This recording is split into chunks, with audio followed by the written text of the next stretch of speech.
Chapter 94. After the murder on Nilon Street, Fan Xian had been thinking about certain issues. Ting Zijing had already gone to the countryside to recuperate, and he didn't know if he would become disabled. The families of the 3 dead guards had received sufficient compensation, and even the relevant departments of the court had issued commendations. The guards were buried in the Fan clan's tomb on the outskirts of the capital.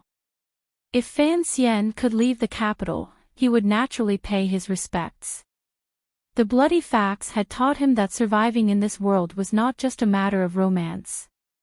Naturally, it was not just about treating others to a meal. Therefore, he needed to have his own strength, such as Wang Qinian, Fan Xijia, and his own martial arts cultivation. Now that he was in the capital, he changed his meditation time from noon to night. Every time he was half awake, he always felt the Jinqi in the snow-capped mountain behind his back like a pool of warm water, cleansing every part of his body comfortably. Vaguely, it seemed that the amount and density of this Jinqi had increased to some extent. Fan Xian still felt it was somewhat inconceivable that he had been able to kill an 8th-level master while being harassed by the 2 female assassins. He had investigated the Jinqi flow of Ting Zijing and the other guards, and found that no one in the world practiced the same way as he did. This realization did not make him feel the slightest bit panicked.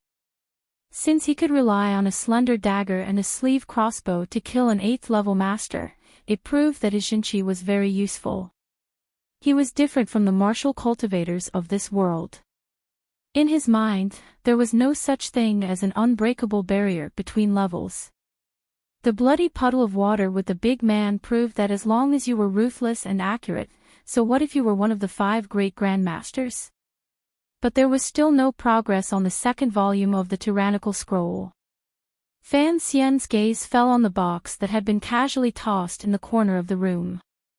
After coming to the capital, he seemed to have forgotten about the item his mother had left him. It seemed that he would have to find the key sometime. Si Lily, an important suspect in the assassination case, had not yet been escorted back to the capital when an imperial edict flashed across the sky like a bolt of lightning. This edict, issued from deep within the palace, was about Fan Xian. In the context of the previous day, the content of this edict was particularly different. By the will of heaven, the emperor has decreed. The eunuch's lips kept moving, but he couldn't make out what he was saying. Kneeling in the main hall of Fan Manor, Fan Xian was afraid that the eunuch in front of him would spit on his face. Frowning, he looked at the increasingly wet bricks in front of him. Finally, the imperial edict was read out. Under Lady Lu's instructions, Fan Xian followed the rules. After shouting, "Long live the emperor," he thanked the eunuch and accepted the imperial edict. Lady Lu handed over a banknote without the slightest hint of anger. Only then did the eunuch leave, satisfied. "Where do we put this?" Fan Xian asked Lady Lu, holding the imperial edict in his hands. "We can't just keep holding it, can we?" Lu Shi took it with a smile. "Although the Fu often receives edicts, we can't say that it's just a toy. The Fu has a special room for it." Recently, Fan Xian and Lady Lu had maintained a subtle, superficial harmony between them. This was the result of the times, but neither side knew what would happen in the future. "To tell the truth, I've also studied scriptures, but why can't I understand what that eunuch was saying?" Returning to his bedroom, Fan Xian rebandaged the wound on his right shoulder. He looked at his sister, who was sitting at the table and looking at him with a faint smile. Eunuch Dai is from Yanwei, and his accent has always been difficult to understand. But these years, he often comes to the Fu to announce edicts, so I can understand a bit. Fan Xian hurriedly asked, "What did the imperial edict say? Why was it given to me?" Fan Ruoruo pursed her lips and smiled. Instead of answering directly, she said, "Actually, the palace has been rewarding the family for the past 10 years. Although father's title has been suppressed, my brother and I, and even Lady Lu, have all been rewarded. Now it seems that it's my turn." Fan Xian knew about these things. Even that little Fan Xijia had the title of Cavalry Commander of Grace. But this involved him, so he couldn't help but be curious. I haven't returned to my ancestral home.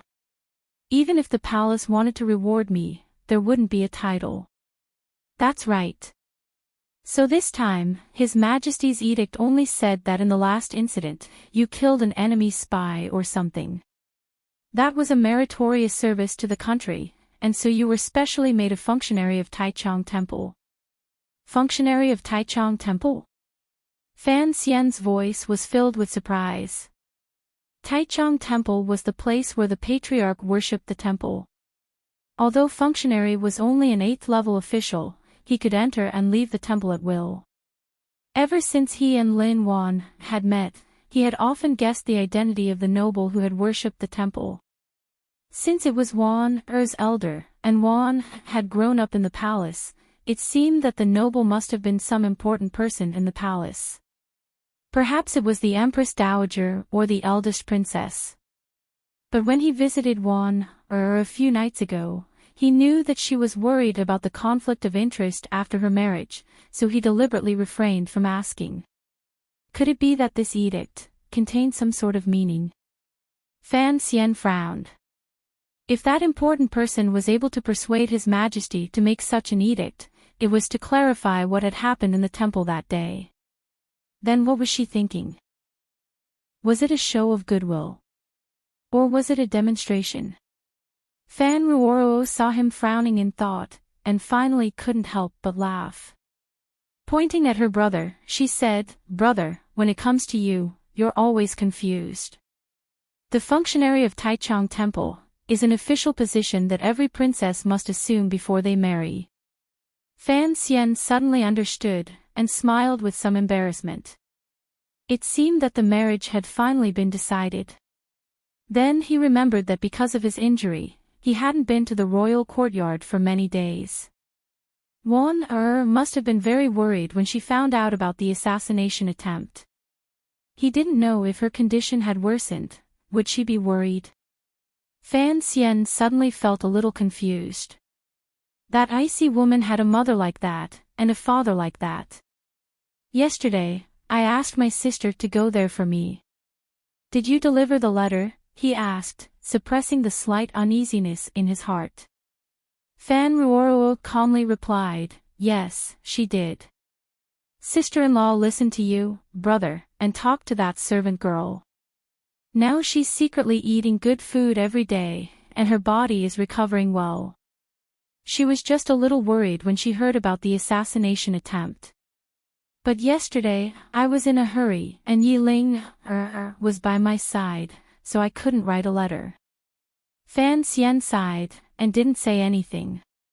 Fan Ruoro was the person who understood Fan Xian the best in the world. Hearing him sigh, she knew what he was worried about. Romeo and Juliet. Ruoro had heard her brother tell this love story when she was young, and she remembered it. Smiling, she encouraged him, "Brother, you said that people should have the courage to pursue happiness." Fan Xian was very moved. He took his sister into his arms, and patted her slightly thin back. "Don't worry. Those 2 people died from drinking poison, and the other committed suicide with a dagger. But your brother specializes in making poison and playing with daggers. It's very different. Are your injuries better?" Seeing the young man jump in through the window, Lin Wan Er felt sorry for him and let him lie down on the bed. "Why did you come here when you're in such a bad shape?" Fan Xian said bitterly, "I was worried about you, and worried about me." Lin Wan Er's heart warmed. Hearing these 2 worries, she poured out the remaining tea in her teacup and brewed some new tea. Bringing it to his lips, she quietly said, "I listen to you. These days, I've been taking good care of my body. You have to take good care of yours too." Fan Xian took the teacup with one hand and blew away the white mist. "How can a princess serve others?" he asked gently. Lin Wan Er bit her lower lip. "If you make me angry again, I'll throw you out." Are you willing to? Fan Xian looked at her with a mischievous smile. I've decided. After we get married, we'll go to a villa in the Tsang Mountains for the winter. Fan Xian leaned against the bed and looked at his fiancée, who was looking at him with a face full of worry. He smiled. It's good for your illness, and I believe that before that, teacher Fei Jia should have returned to the capital. Don't just think about me. Lin Wan bit her lower lip. Her white teeth looked very cute against her red lips. What if something like this happens again in the future? Fan Xian couldn't remember how many times he had snuck into the boudoir in the middle of the night. The guards in the villa were truly unlucky. Not once had they discovered him, nor did they know that this pair of fiancé and fiancée were already so familiar with each other. Regarding this matter, Fan Xian had enough pride. Think about it, this was like a small palace outside of the imperial palace. In all of history, which thief could steal as much as he did? What else could have happened? Northern Qi isn't stupid. Since they've already been exposed this time, the court won't be fooled if they use the same method again. Lin Wan said worriedly. I'm just afraid that there are some people in the court who would dare to attack you again because they'll use Northern Qi as a cover for future assassinations. Fan Xian had long known that his fiancée was a smart person. She had also grown up in the palace. Although she was loved by the Empress Dowager, she had grown up in a very complicated environment, so she knew more about officialdom than he did. Hearing her say this, he smiled and raised her soft chin, pinching it. Don't worry. I firmly believe that I'm the luckiest person in the world. Lin Wan felt ticklish under her chin. She was both happy and nervous about this intimate action. Immediately, 2 patches of red appeared on her snow-white skin. She quickly pushed Fan Xian's hand away and said with some embarrassment, people can't live by luck. Fan Xian loved seeing her bashful appearance. I'm already lucky enough to have you. Having me, is that important? Lin Wan lowered her head slightly. From this angle, her long eyelashes trembled slightly. She was clearly nervous. It's very important. Fan Xian pulled her into his arms. He wasn't very good at sweet-talking, so he was also a little nervous. He clumsily tried to find her lips. Lin Wan felt a wave of manly scent hit her in the face. She couldn't help but feel her body soften. She leaned weakly against his chest. She turned her head and said softly, "Just who wants to kill you?"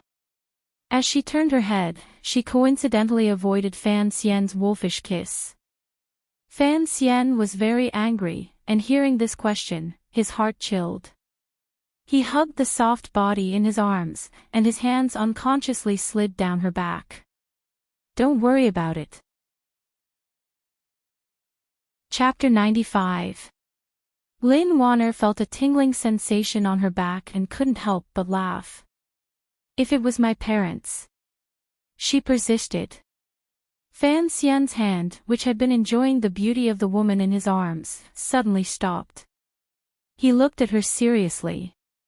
If it really was the eldest princess and the prime minister, what would we do? Fortunately, when the two of them were talking about these things, their bodies were still very alluring, effectively diluting the seriousness and horror of the topic. After a long silence, Lin Wanner bravely looked into his eyes and wrapped her arms around his neck. If I marry you, I will be the daughter-in-law of the Fan family. Fan Xian understood the meaning of these words. Although the sweet night talk in the boudoir had been tinged with worry, he knew that his fiancée had grown up in the palace and had been brought up by the Empress Dowager. She rarely lived with the eldest princess, so the relationship between mother and daughter was a little distant. But hearing this answer, Fan Xian still found it difficult to extricate himself. This young man and woman had similar life backgrounds and growth experiences, so they understood each other's pain and pride. It was because of this that they had decided to spend the rest of their lives together in the Temple of Qing. How could there be feelings in the royal family? But Fan Xian had given this young woman an unprecedented emotional impact and gentleness, and Fan Xian himself had found space in this dark boudoir to rest his tired mind.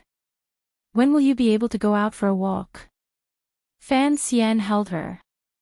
Lin Wanner carefully lay on his left shoulder to avoid touching his wound.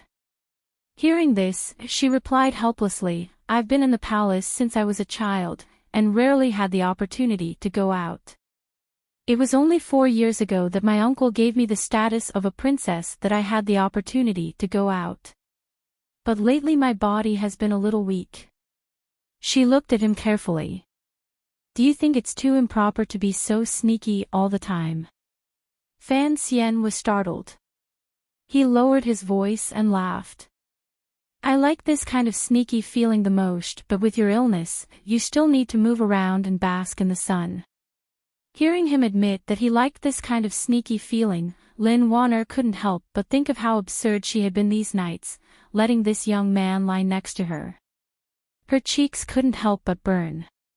She spat and said, Then tomorrow I'll go to the palace and ask my uncle. Uncle?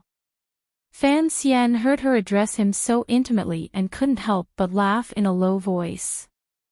Yes, our uncle is the most powerful emperor in the world. With a word from him, you are my wife. It was only then that Fan Xian remembered and told them about the imperial edict. Hearing the contents of the imperial edict, Lin Wanner knew that the man next to her had already been conferred the title of functionary of Taichung Temple. She knew that this marriage had finally been decided. She was pleasantly surprised, but couldn't help but feel embarrassed. Fan Xian smiled slightly at the blush on her face. He thought to himself that this girl was gentle and intelligent, yet she was so shy. In the end, he still thought that the women in this world were the same as the women in his previous life. He never thought that he would climb the wall in the middle of the night. For a dignified princess, it was already a big deal. By the way, when we first met at the Temple of Qing, who were you with? With His Majesty, Lin Wanner replied curiously. Ah. Fan Xian thought of how he had brushed shoulders with the emperor, and couldn't help but feel something different. Since that person was His Majesty, then the ace who had exchanged blows with him was naturally the head of the palace guards. Thinking of how he had only spat out a few mouthfuls of blood after exchanging blows with the head of the guards, he couldn't help but feel a little proud. Lin Wanner saw the changing expressions on his face and became interested. She stared into his eyes and asked, What? Are you surprised? I can only blame myself for being stupid. I didn't think of going there. Fan Xian smiled bitterly. I always thought it was the Empress Dowager or the eldest princess. Alas, after coming to this world, if I didn't even see the emperor, it would be too much of a pity. Although I don't pay much attention to the outside world, I know that the Fan family is very favored by the emperor. If you want to see His Majesty, it won't be difficult. Besides, the girl lowered her head shyly. After the wedding, I will have to go to the palace to pay my respects to my uncle. Hearing the word wedding and seeing the girl's shy expression, Fan Xian's heart skipped a beat. Holding Lin Wanner's left hand, he sneakily slid down, following her waistline all the way down. Finally, he touched that soft and plump place. His heart skipped a beat, and gradually became lascivious. He rubbed his palm over and over again, only to feel smooth and soft under his palm. It was very pleasing. The reason why Lin Wanner had endured her shyness and allowed Fan Xian to accompany her in bed every night was because she realized that her elegant and refined fiancé was a gentleman. After so many days, he had only tasted her and left satisfied. He had never done anything too out of line. Only then did Lin Wanner relax, and in the depths of her heart, she felt inexplicably proud. She hadn't thought that today, after being injured, he would become lustful. So when Lin Wanner felt her buttocks being rubbed by that hand, she didn't react for a moment. She stared stupidly at Fan Xian for a few seconds, watching as the desire in his eyes grew stronger and stronger. Only then did she come to her senses with a soft cry. Her face was flushed red, and she reached behind her to pull away the other's perverted claws. Fan Xian had long since lost his mind. How could he let her go? He turned to the side and pulled her into his arms. His right hand was injured, so he wrapped his legs around the struggling girl like a large koala bear. He lowered his head and kissed her on her sandalwood lips. As soon as he touched her, it was moist and warm. After a long time, the two of them slowly separated. Fan Xian felt relaxed and happy, and didn't know what to say. Lin Wanner's eyes gradually became misty, but they were hazy with tears. She was so embarrassed that she almost cried. Fan Xian looked at Lin Wanner's expression and was stunned for a moment. He didn't know what to say. He quickly smiled and explained, I couldn't control it. I couldn't control it. You're a bully. Lin Wanner sobbed, but she didn't dare to disturb the guards in the garden or the old nanny downstairs, so her voice was quiet. When did I do that? Fan Xian felt wronged. They were almost husband and wife, so what was wrong with a little intimacy? As if guessing what the young man was thinking, Lin Wanner puffed up her cheeks and said, there are still a few months. Fan Xian looked at her with a mischievous smile and said, we've already spent so many nights together. Why should we care about that? Lin Wanner was most afraid of this saying. Hearing him say it, she was extremely embarrassed. She clenched her fists and threw them at him, but halfway through, she remembered that he was injured, so she could only pull them back. Who would have thought that when she turned around, she would accidentally bump into something indecent? No matter how gentle and composed Wanner was, she knew what was going on. She couldn't care less about Fan Xian's injury. She pushed him away from the bed curtain. Go back early. I'm still injured. Lin Wanner buried her face in the blankets, not daring to look at him. Fan Xian's gaze naturally fell. He looked at himself and said, then I'll come see you tomorrow. Lin Wanner pulled down the blankets a little, revealing her pitiful face. She begged, don't you have official business tomorrow? Ah, right. The bookstore opens the day after tomorrow. Fan Xian remembered that the people from the Overwatch Council had not returned to the capital yet. There was nothing to be found in the capital. Since that was the case, he might as well do what he needed to do. Sharpening a knife doesn't delay cutting people down. Could this count as one of his good qualities? He couldn't bear to bully this girl anymore, so he opened the window and prepared to leave. The moonlight shone in and shone on the bed, as well as on the sleeping servant girl. Fan Xian couldn't help but snicker. He wondered if this servant girl would grow fatter in a few days, since she slept so well every day. The next day, the bookstore opened for business. Dongchuan Road was bustling with people. Even the nearby Imperial College had a rare trend of truancy. The buildings on the side of the street were decorated with lanterns and streamers. The square front was completely wrapped in high-quality wood. It shone brightly in the jet-black darkness. It was truly a very bookish decoration. Unfortunately, there were too many people today, and the smell of sweat replaced the scent of books. Most of the people who came were here to see Fan Xian.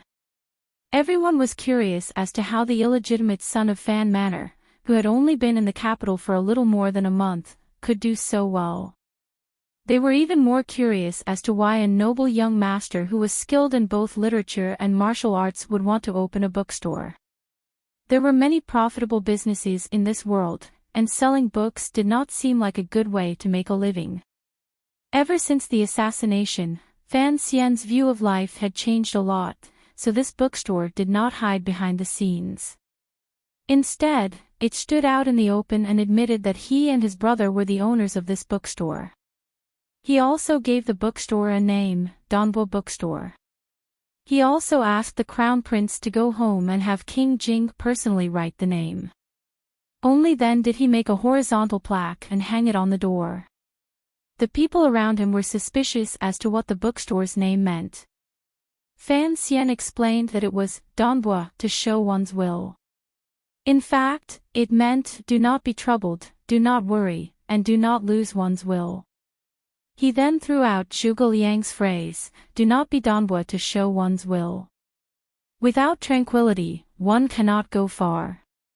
When the crown prince first heard this explanation, he was also shocked. He thought that Fan Xian was using this to confess to the people of the court that he did not want to meddle in anything, and that he was showing weakness in exchange for safety. In fact, only Fan Ruoruo understood her brother the best. She knew that Donbua meant that he had once drifted in Danzhou. Seeing that more and more people were gathering around, Fan Xian's forehead began to sweat. He muttered to the shopkeeper next to him, I was talking about advertising. The effect was a bit too good. How come there are so many people just opening today? Shopkeeper Yi is no stranger to the word advertisement. He laughed and said, I heard that the owner has Mr. Chao's manuscript in his hands. After the 68th chapter, we are the only ones to publish it.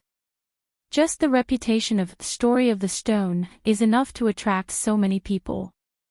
He paused, then laughed. Of course, everyone is mainly here to see you. They want to see what a young poet who can kill an 8th level master looks like. Fan Xian was startled. I'm not 8 feet tall, and I'm not 8 feet wide. What's there to see? Chapter 96. Whether Fan Xian was willing or not, people came in droves to congratulate him. Perhaps it was because they had found a rare opportunity to get closer to Assistant Minister Fan, or perhaps it was because they knew that the emperor had already made Fan Xian a functionary of Taichung Temple, and that his marriage to someone in the palace was imminent. All the officials gave him face and sent their subordinates to congratulate him. Even the manors of the princes and dukes sent people to deliver gifts. On Dongchuan Road, there was an endless stream of sedan chairs, and the sound of greetings could be heard everywhere. Gift boxes almost filled the entire meeting room. The onlookers on the street clicked their tongues in wonder. It was just a bookstore, and yet it had caused such a commotion. This Master Fan, who excelled in both the pen and the sword, was no ordinary person. The biggest benefit of the opening scene was that from now on, Donbo Bookstore would no longer have to worry about being harassed by the people of the underworld, and there would be very few official problems. Fan Xian calmly looked at the scene, and cupped his hands in greeting to the guests. He knew that most of them had come for his father's sake. Fortunately, the bookstore was too small, and the guests were not important people. They only chatted for a bit, and after explaining which family they were from, they took their leave. After these people left, they were still a bit suspicious. Why was a member of the Fan family doing business? It should be noted that being a merchant was not a very honorable job. At that moment, Crown Prince Jing, Li Hongqing, finally arrived.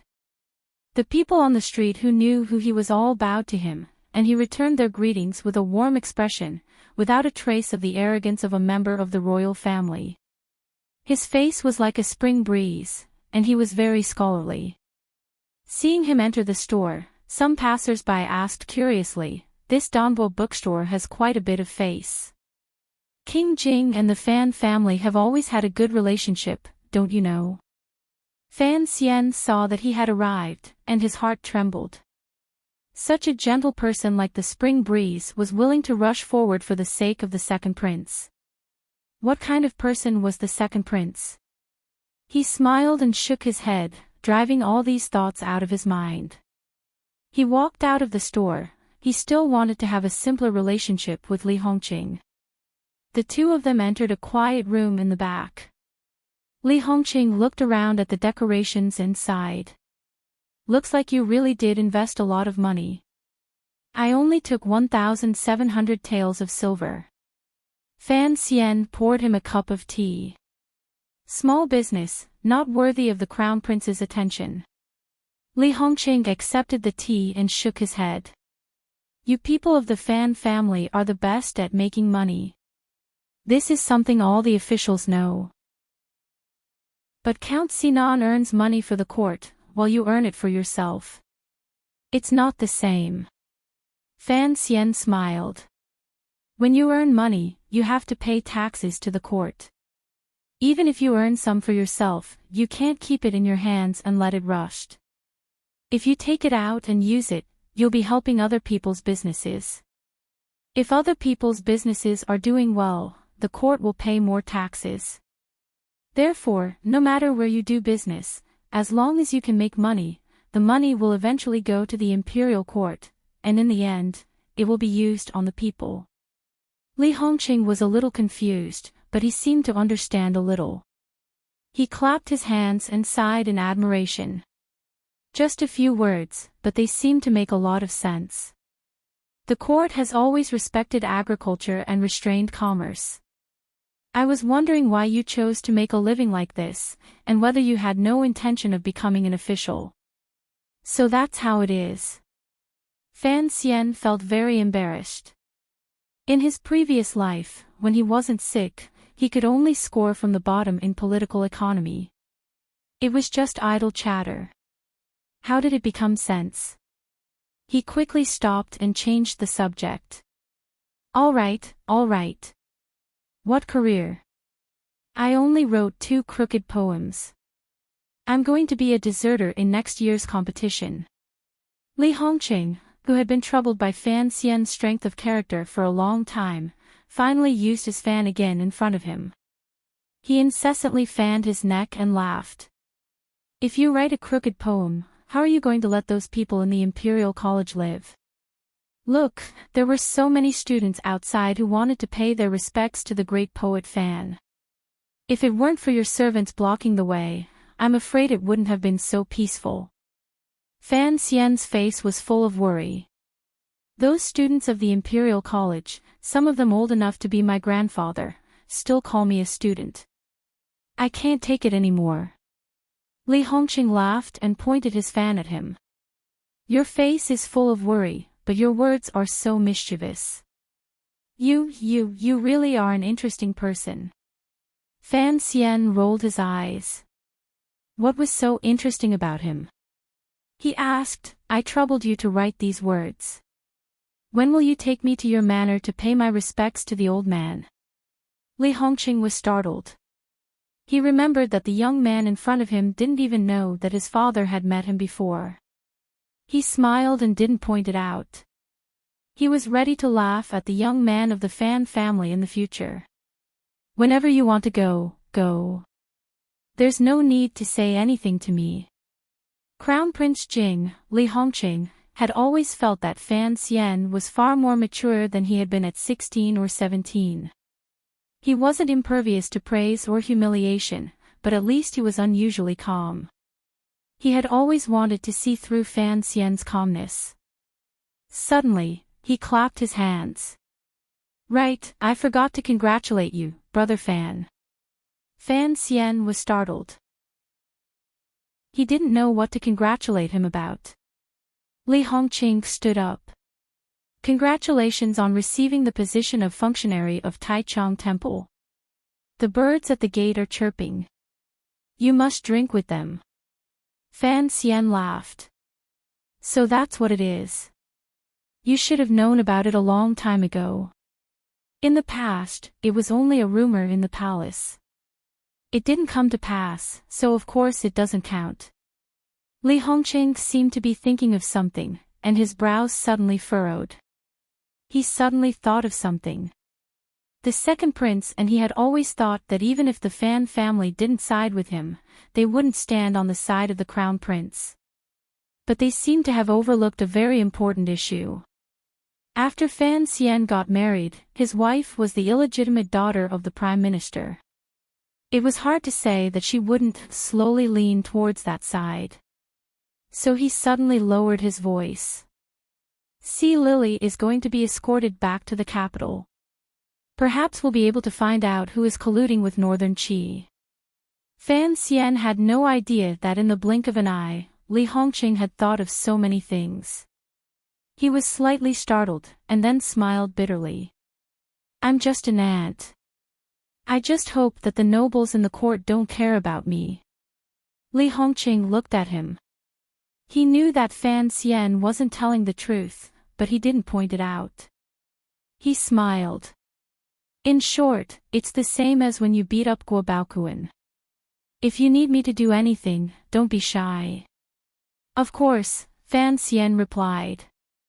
Then he changed his mind and said something else. I plan to open a tofu shop in the south of the city. Are you interested in buying a share? Li Hongqing was drinking tea and almost swallowed it. He tidied up his clothes in a fluster. A tofu shop doesn't make much money, he said. At least a bookstore makes money from books. That's sour money. Fan Xian chuckled and ignored him. He thought that he would wait until the time came to deliver the freshly squeezed soy milk to the prince's manor. When he was in Danzhou, he had eaten a lot of tofu, but because of the different eating habits of the seaside, he rarely drank soy milk.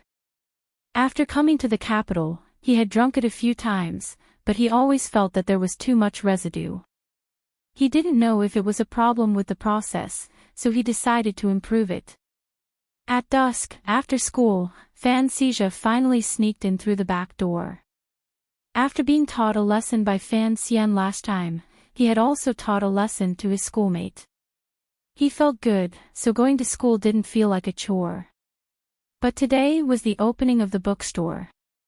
From choosing the location to choosing the paper, from hiring the shopkeeper to setting the price, everything had been handled by him. He couldn't help but be nervous, so he came early. As soon as he entered the bookstore, he sighed for not being able to see the grand scene of the day. Then he dove into the accounts room. Fan Xian drank tea and waited for him. After a while, Fan Xizha walked out, his face full of confusion and innocence. Fan Xian was shocked. What happened? He asked. Fan Xizha mumbled for a long time. Finally, he caught his breath and scolded, We earned a lot more than we thought. Ha! Is that so? Fan Xian had thought that it would be good to have some business on the first day of the store's opening. He hadn't expected this. He took the account book from his brother and looked at the figures.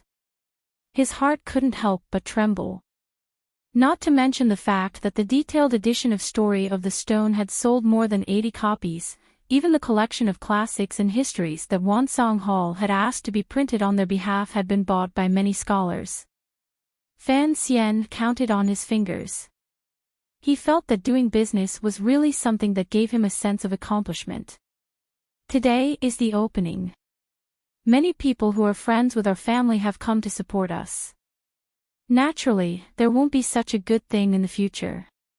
Fan Xian looked at Fan Xizha, whose eyes had become like copper coins, and carefully reminded him. Fan Xizha swallowed and looked at his brother enviously. Big brother, I know. But you can sit in the bookstore every day, and I can only hide. I really envy you. Fan Xian laughed. Do you like being a businessman that much? Father's title is still waiting for you to inherit. Study hard, and in the future, you may be in charge of all the money in the court. Then I'll have to be the Minister of Revenue. Fan Xizha's face was gloomy. Father was a third-ranked official, but he's still just an assistant minister. That old minister has been bedridden for years, and the court hasn't let him take his place. At most, I can donate some scholarly honors. I'm afraid that's not going to happen. Fan Xian looked at his brother with some surprise. Although this kid was stubborn and unbearably bad, he was unexpectedly shrewd when it came to looking at things. After thinking for a moment, he said, If you want to do business, then do it. I'll talk to father. Fan Xizha was overjoyed, but he suddenly frowned. But what about mother? Fan Xian's heart skipped a beat. He thought of Lady Lu, whom he hadn't thought about for a long time. Fan Manor and the capital seemed to be happy and harmonious, but who knew how long this seemingly wonderful situation would last? Chapter 97. Fan Xian held Xija's hand as they walked out of the bookstore. Suddenly, he thought of something. He turned around and said to shopkeeper Yi in a sincere tone, "About the matter we talked about a few days ago, I would like to trouble you to arrange it." Shopkeeper Yi did not understand why this young master was interested in the survivors of Qingyu Hall, but he still nodded in agreement. The 17 shopkeepers had long since grown accustomed to life in the capital, working for various manors. Although they could not run their own businesses, their lives could be considered wealthy. Fan Xija asked curiously, "Big brother, what arrangements? Do you know what kind of place Qingyu Hall is?" "Of course I do." Fan Xija had offered a large sum of money to hire this shopkeeper Yi, so of course Fan Xija knew about him. He said, "These are the shopkeepers of the Yi family. If I could run a business and have a group of capable people, how great would that be?" Fan Xian was startled. He increasingly felt that he had been too careful. It seemed that the name of the Yi family had long since become a thing of the past. The people of the capital no longer saw it as some sort of taboo. When he boarded the carriage that had come to pick him up, he found Ruoro waiting inside. Fan Xian blamed himself. "If I had known you were coming, I would have come out earlier." Fan Xija looked at his sister and felt an inexplicable fear. "I just came to take a look. This business has nothing to do with me. Don't tell father." Hearing this, Fan Ruoro's originally indifferent face showed a trace of a smile. "We're all family. Who would want you to be flogged?" Dongchuan Road, which had been noisy during the day, was now quiet. Fan Manor's carriage rattled toward the eastern part of the capital. That was the home of the 3 boys and girls in the carriage. The sun was setting, and the carriage's shadow was long. It slid forward on the flagstones of the street, bouncing up and down as the flagstones rose and fell. It seemed as if it were struggling to escape the coolness of the flagstones and plunge into the fiery red of dusk. It was still the same old saying. Fan Xian felt that his current family life was quite happy. Happiness was such a thing. Since he had already grasped a few strands of hair in his hands, he had to hold on tighter. So Count Sinan, Fan Jian, was constrained by his official status and was unable to find out the truth of the assassination attempt against him, so he had to endure it for now. However, Fan Xian was currently a free and unfettered person, so he had no misgivings. In order to complete the 3 goals of his rebirth, he could not accept being in an unsafe environment. In his previous life, the United Nations had once said that people should have the freedom to be free from fear. Although Fan Xian did not understand politics, he thought to himself, "Even if I wear it, I still have human rights, right?" Wang Qinian sat at the table, his face ashen. He had rented this house with Master Fan's banknotes before he left the capital. It was in an inconspicuous location, and no one should have noticed it. Fan Xian quickly pushed the tea over and said, "You've worked hard." Seeing him use honorifics, Wang Qinian didn't dare accept it. He hurriedly reported the mission. As you expected, when Si Lily and her party returned to the capital, they were intercepted. However, the council was prepared and defeated the enemy in one fell swoop. According to Master's orders, after leaving Cangzhou, I have been following the troops in the council. Those people who tried to intercept us were disguised as horse bandits, but looking at their movements, they should be soldiers. Fan Xian was startled. How did the military get involved? He carefully asked, "Is it the provincial government army or what?" "I'm not sure." Wang Qinian thought for a moment, then said, "According to Master's orders, we only followed them. In the end, we discovered that the leading officer had escaped to Wuzhou." Wuzhou. Correct. That night, the officer met with the Wuzhou army. Wang Qinian suddenly remembered that there were some things he had to explain. He quickly said, "Actually, there was someone else who followed them with me." "Who?" "Zhongzhui." Fan Xian suddenly understood. "You once said that Zhongzhui, who was as famous as you were back then. Didn't you say that he was always by Master Chen's side?" He suddenly understood. It seemed that, like him, the Overwatch Council was also using Sea Lily to track down clues behind the scenes. "Yes. That day, I saw Director Chen's carriage from afar. The Black Knights were also there. Otherwise, there was no way they could have resisted the cavalry." Wang Qinian was a little embarrassed. "Master Fan, since the council is already investigating, should we continue?" Let's not rush into this. Who in the court is the Wuzhou army subordinate to?" "They are very careful. The army officer's surname is Fang, and his first name is Xiu. He doesn't have much of a background, but he is a distant relative of General Fang of the City Patrol Division." Fan Xian furrowed his brows in thought. The City Patrol Division must have played a dishonorable role in this matter. But how should he dig further? In other words, should he really continue digging? If too many important figures were involved, it would be difficult to clean up the mess. He, who had been promoted by the court as a heroic figure, might be forced to play another role. He took a deep breath. His lips were a little pale. "When will Sea Lily arrive?" he asked quietly. "Tomorrow." Wang Qinian looked at him and suddenly said, "The director is also returning to the capital tomorrow. Master Fan, should we first ask for the director's permission before asking for Sea Lily to be interrogated?" "What about Master Fei?" "I don't think so." Hearing that Fei hadn't returned to the capital, Fan Xian was a little disappointed. But thinking that Chen Pingping would be returning soon, his spirits rose. The Overwatch Council had been created by his mother. Although so many years had passed, people's hearts would always change. But the scene he saw when he was born into this world, and his teacher's careful teaching, made Fan Xian believe that the Overwatch Council was not an enemy or a friend. It was one of his own. At this moment, he felt like a motherless child who was being bullied, and suddenly a large group of burly uncles came to help him fight. The little fellow wiped away the dirty tears on his face as he thought, F***CKU, who else in the capital would dare to bully me in the future? At that moment, Wang Qinian suddenly laughed. "Congratulations, master." It seemed that even he, who had just returned to the capital, knew that Fan Xian had become functionary of Taichung Temple.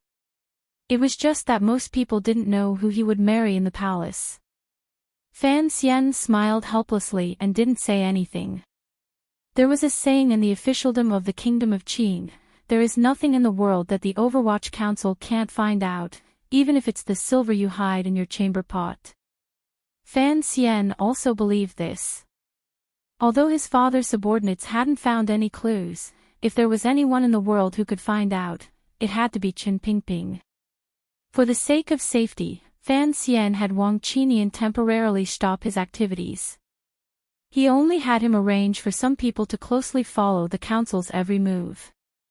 The entire officialdom reacted to Director Chen's return to the capital. It was said that the night Chen Pingping returned, he was summoned to the palace by the emperor. After a long night of discussion, the emperor let the tired Chen Pingping return to his manor. The civil and military officials were envious of Chen Pingping's undiminished royal favor, but they also silently cursed that the old man had fallen ill from overwork and should have retired. While the director was in the palace, the Overwatch Council's operations were carried out in an orderly manner. That night, a large group of officials from the First Bureau of the Overwatch Council broke into the City Patrol Yamen with a murderous aura and began to search. Another group headed straight for the manor of the general in the south of the city. On a tall tree outside the Brigadier General's manor, Fan Xian held the branch firmly with both hands. The Jinqi in his body slowly flowed, quietly disappearing into the dense foliage. His eyes were cold as he looked at the chaos in the manor. Not long after, the operation was over. The disappointed officials of the Overwatch Council retreated from the back courtyard, bringing with them a disappointing result. General Fong Darren of the City Patrol had committed suicide to escape punishment. Just an hour before the Overwatch Council arrived, he had hanged himself from a beam. Fan Xian sighed and waited for the crowd to disperse before slipping down the tree. Walking on the quiet night street, he was still thinking about this matter. Fong Darren was a military general. Even though his collusion with Northern Qi had been exposed and he had chosen to commit suicide, pulling out a knife and cutting his own throat seemed to be more in line with a martial man's personality. His death by hanging was too full of resentment in the palace. It was probably not something he was willing to do. His heart jumped, and he could no longer restrain himself. He went to the address Wang Qinian had left him. The Wang family's house was in an ordinary alley in the south of the city. At night, the men would lie outside in the shade and sip tea, but the wives of the wives would be locked up. Fan Xian walked along the street inconspicuously, found the right place, and disappeared into the dark corner of the alley. Although Wang Qinian was a low-ranking official, he was still a member of the Overwatch Council. The reason why he seemed so poor after his resignation was because he had used all his savings to buy this small courtyard. When Fan Xian entered the courtyard, Wang Qinian was looking at his son with a face full of love. He was fanning himself with a large palm leaf fan. Hearing some movement, he alertly turned his head and saw Fan Xian's clean and beautiful face. He couldn't help but be shocked. "Shoo!" Fan Xian gestured to him and quietly followed him to a quiet place. Wang Qinian didn't think that after reporting to the young man earlier in the day, Fan Xian would immediately come looking for him again. With a face full of suspicion, he asked, "Sir, what happened?" Fan Xian told him about Fong Darren's suicide. Wang Qinian frowned. "They acted quickly. This is going to be difficult. Take me to the prison." "I want to see Lily," Fan Xian said. "The council is investigating. If we interfere now, won't it cause a misunderstanding?" Wang Qinian was more thorough in his considerations than Fan Xian. Fan Xian thought for a moment, then said helplessly, "Sir Chen has been summoned to the palace. I'm afraid something might happen in the prison." Wang Qinian thought that he really had to hurry. "Sir," he said respectfully, "it's best if you don't get involved in these matters. Let me handle it." Fan Xian shook his head. "Let's go together." To tell the truth, he had always been curious about the Overwatch Council's prison. Of course, he was also curious about Lily. It was already night in the capital. In the darkness that was as thick as ink, there was a sprinkling of light. The Lujing River was the brightest, followed by the alley. And the darkest place among the ink was the Overwatch Council. That night, Wang Qinian led a mysterious man in a gray robe into the Overwatch Council's prison. Chapter 98. Because the Overwatch Council was directly under the command of the Emperor, the Kingdom of Qing's celestial prison was not in the Ministry of Justice, nor was it in the Supreme Court. Instead, it was here, where serious criminals were kept, and security was particularly tight. The celestial prison was not far from the Overwatch Council, just around the corner. If anything happened, they could immediately provide assistance. Wang Qinian, at least on the surface, was no longer a member of the Overwatch Council. But with the token in Fan Xian's hand, the two of them easily gained the trust of the guards and entered the celestial prison. The two iron doors of the celestial prison opened without a sound, without the eerie grinding sound that Fan Xian had imagined. The guards carefully examined the tokens, then respectfully invited the two of them in, and closed the iron doors from the outside. Behind the iron doors was a long corridor leading downward, lit by dim oil lamps on both sides. The stone steps were slightly slippery, but there was not a speck of moss on them. It seemed that they had been carefully taken care of. As they walked down, they saw a guard every few steps. They looked unremarkable, but upon closer inspection, Fan Xian found that they were all at least of the 4th level. After walking for an unknown period of time, the air became a little turbid. It blended with the turbid lights in the surroundings, causing one's senses to become a little sluggish. It was as if this place had already broken away from the fresh and clean mortal world, and had already reached the Yellow Springs evil land. "Sir, please show us the relevant documents or edicts from the inner palace." A muddy jailer glanced at Wang Qinian. Wang Qinian was very respectful to the jailer, and handed over Fan Xian's token. The head jailer looked very old. The wrinkles on both sides of his cheeks had been squeezed into ridges. He took the waist tag and looked at Wang Qinian with a strange expression. "Little Wang, you've been promoted." Wang Qinian respectfully stepped to the side, revealing Fan Xian, who was completely covered in a gray robe. "Today, I accompanied this sir to the trial." The jailer realized that he could not see their faces clearly, but he knew the weight of the token in his hand. He nodded, took out a key from the table, opened the door next to him, and waved for the two of them to enter. Fan Xian frowned, wondering if he would have to ask Sea Lily through the bars. He did not want to expose his voice in front of too many people, so he turned around and gave Wang Qinian a look. Wang Qinian smiled and shook his head. Seeing the metal door close behind him, Fan Xian asked curiously, "Why are you afraid of him?" Wang Qinian frowned and said, "He was the former head of the 7th Bureau. He spent his entire life in prison. When it was time for him to be released, he would rather come back and continue to be a jailer. He said he liked the smell of blood here. Tell me, how could I not be afraid of such a person?" Fan Xian shivered and thought to himself that the Overwatch Council was indeed a nest of freaks. Back then, his mother had paid for such a monstrous organization. He really didn't know what she was thinking. Following their previous directions, the two of them easily found the cell where Sea Lily was being held. Looking at the beautiful woman behind the bars, Fan Xian frowned. A weak woman locked up in such a frightening place, yet her sitting posture and expression remained calm. It seemed that she had been trained in Northern Qi.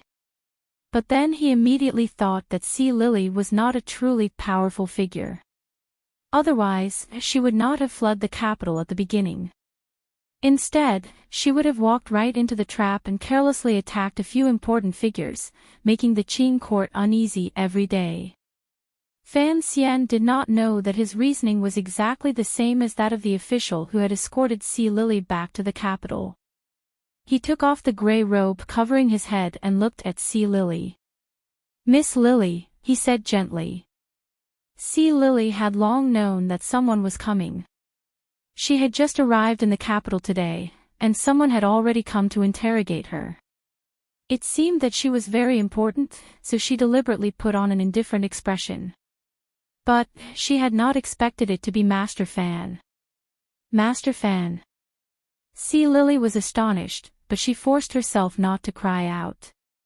"Miss C, it has been over a month since we parted at the Drunken Immortal Tavern. I did not expect to see you again, under such circumstances." Thinking back to when they had shared the same bed, their fingers full of sweetness and tongues entwined, he had never imagined that this woman was a spy from Northern Qi. Sea Lily seemed to have thought of something, and her face darkened. "I did not expect Master Fan to be so unfathomable." Fan Xian sighed faintly. The thin jade rustles at the head of the river, the wind is clear and the dew at night is autumn. The immortal steed stands by the side, all first-rate in the world. I had thought that even if you and I had only coincidentally met on a reverse journey, it could still be considered fate. I really do not understand why you would have the heart to do such a cruel thing to me. This poem had been written by Qian Weiyan in his previous life. To Zhu Sai, it was about being virtuous and free from vulgarity. Fan Xian thought that since Si Lily was famous in the capital, and had always been known as a talented woman, and had always lived under the loving gazes of the people, she should have been virtuous and virtuous in her bones. At this moment, he deliberately sighed in order to weaken this female spy's will. Unexpectedly, Si Lily slowly lowered her head, as if she had not been touched. Fan Xian sighed again. You are a beautiful woman, yet you have become a thief. Si Lily smiled sweetly. She was indeed as beautiful as orchids. For you to enter this prison to see me, I presume your identity is not simple. We all serve our masters, so what need is there to say? Fan Xian had finished sighing with his deadly poem, but it had been of no use. He smiled bitterly, thinking that not every woman could be so easily intoxicated by such a scene. He had been a little too absurd. He steadied his mind, and a small medicine bottle appeared in his hand. He threw the bottle in and said coldly, "This is poison. Someone will come to extort a confession. If you don't want to suffer, swallow it yourself." The small medicine bottle rolled on the hay and stopped next to Si Lily. Si Lily picked up the small porcelain bottle and held it tightly. She had never imagined that the gentle and amiable Fan Xian would, in the blink of an eye, become a demon tempting her to die. If she had wanted to die, she would not have fled the capital in the first place. Fan Xian had calculated this. He looked into her eyes and said softly, "Since you want to kill me, should I still cherish you? Your thinking is too absurd and laughable. Since I have pointed out a path for you to suffer less, why don't you thank me? How can someone so afraid of death be worthy of being a spy?" Si Lily gritted her teeth in anger. She raised her head, full of hatred. Her deep eyes pierced through her slightly messy hair and stared at Fan Xian's face. Fan Xian's face was calm. There's no need to talk about risking one's life. Actually, you are not stupid. You know that even if you confess to the high-ranking officials of the court who colluded with Northern Qi, you will still die in the end, so you might as well grit your teeth and not say anything. Si Lily suddenly felt that Fan Xian's voice was getting further and further away, softer and softer, but also more and more terrifying. I am not a person of the court. I simply want to find that person and get my revenge. I am willing to make a deal with you. Other than believing me, you have no other choice, Fan Xian said lightly. Fan Xian said lightly, but his tone was incomparably sinister. His voice grew lower and lower, as if he was talking to himself. I am a person who does not mind using torture on women because you wanted to kill me first. At the same time, I am a feminist. I believe that in a battle of life and death, men and women are equal. After all, he had been digging graves since he was a child. His elegant appearance could not completely hide the gloominess and terror that occasionally erupted from his bones. Wang Qinian silently left to get the prison head to open the door, and at the same time, to prepare the relevant instruments of torture. The screams of countless weak women rang out in the dark and gloomy prison. After a long time, Fan Xian frowned slightly and looked at Si Lily, who had fainted on a pile of hay. He looked at her bloody fingers, without a trace of emotion on his face. On the other hand, Wang Qinian, who had been silent all this time, felt a little strange. He could not believe that such an elegant and refined young master could remain so calm after witnessing such a terrifying scene of torture. He really did not know how much coldness Fan Xian hid under his gentle face. For torture to be effective, it would take at least 5 days. Wang Qinian swallowed with some difficulty and explained in a low voice, "This Si Lily in front of us is clearly a novice, which is why she was able to force some information out of you. But in the end, she is still someone who has been trained. Once a secret that must be kept is involved, and she cannot bear the physical pain, she will naturally faint. By the time the terrifying prison had arrived, Fan Xian had already hidden his face under his gray robe. The head jailer began to pack up the instruments of torture. As he did so, he shook his head and said, "Young sir, torture is also a form of knowledge. If you want to get the answer in just an hour, it is an insult to us professionals." Fan Xian was momentarily annoyed. He turned to the side to let the prison head leave. Watching him walk away, he said to Wang Qinian with a bitter smile, "It seems that it is better to leave this to the professionals. We will wait for news in a few days. With the defenses here, I don't think anyone has the ability to sneak in and silence us." Just as he was about to leave, Sea Lily slowly woke up. She touched the wound on her finger and screamed in pain. Her lips and hands, which usually played with strings on the pleasure boat, had been destroyed today. Her lips could only make pitiful sounds. Fan Xian paused for a moment and turned to look at her through the bars. Sea Lily bit her lower lip. Her face was pale, and cold sweat had already soaked her hair. Her eyes were like those of a wounded lioness. She stared fiercely at Fan Xian's face, as if she wanted to imprint his face into her mind. Fan Xian stood silently and looked at her. Wang Qinian tactfully took the initiative to put some distance between them. "Put away the medicine I gave you just now. Next time, if you really can't stand the torture, take it." Fan Xian used death to test her for the second time. His tone was very indifferent. Sea Lily could no longer hold back her tears. She looked at him with hatred in her eyes. Chapter 99. A damp smell, mixed with the stench of fresh blood, began to ferment outside the cell at the end of the corridor.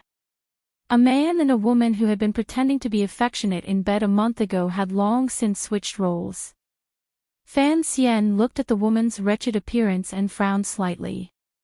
At first, he thought he would be like what was written in the novels of the Ming and Qing dynasties, having a wonderful time with this woman, or perhaps like Bai Letian, taking her home. Who knew that the story would end so hastily before it had even begun? But there was nothing to lament about. Since she wanted to kill him, if he did as Fei Jia had said all those years ago and showed excessive sympathy, it would be extremely irresponsible to himself and the people around him. Meeting those two venomous gazes, Fan Xian explained gently and calmly, "I believe that for something like life, if you can control it, you should control it. That is why I gave the poison to you. You should know that your death is of no benefit to me, so there is no need to look at me with such a gaze. I still pity you, but I will not feel guilty. The heads of my 3 guards were smashed into smashed watermelons by your people. Who would feel guilty for their deaths?" He waved his hand. "Perhaps you don't believe me, but I used to hate the heavens.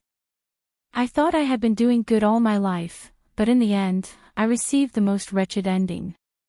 If hatred was of any use, I would have long ago punched millions of holes in the heavens.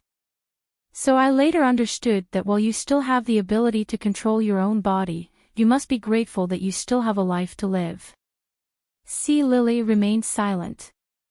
She only gently raised her wounded hands, not letting them come into contact with the coarse grass. "Miss C, think about it. Nothing in this world is more important than your own life," Fan Xian said calmly. Fan Xian calmly said, "You are a man of Qing, yet you work for Northern Qi. To be able to give up so much, presumably it is not for money, but for revenge or something like that. I don't know if the rumors about you in Jingdo are true, but if you want to do something, you must ensure your own survival. And if you want to live at this time, you must pay a certain price." Sea Lily suddenly raised her head. Although the light in her eyes was dim, it was like the underworld fire in a grave, unwilling to be extinguished. After a long time, she gritted her teeth and said, "How can you guarantee that I will live?" Fan Xian's spirit rose. He crouched down and said, "You just arrived in Jingdo today, and I was able to come to the celestial prison to interrogate you. You should be able to guess my position in the Overwatch Council." Sea Lily shook her head weakly. "Do you think I'll believe you?" "This has nothing to do with belief." Fan Xian gently said, "This has always been a gamble. However, right now, you are more passive. Between life and death, you don't have a choice." Sea Lily's gaze wandered helplessly. She seemed to be moved. She turned her face and looked at Fan Xian's clean and beautiful face. For some reason, she thought of that night on the pleasure boat where the two of them were entangled. An unreasonable hatred welled up in her heart. Like a madwoman, she leapt forward and spat at Fan Xian's face. Fan Xian dodged to the side, very surprised.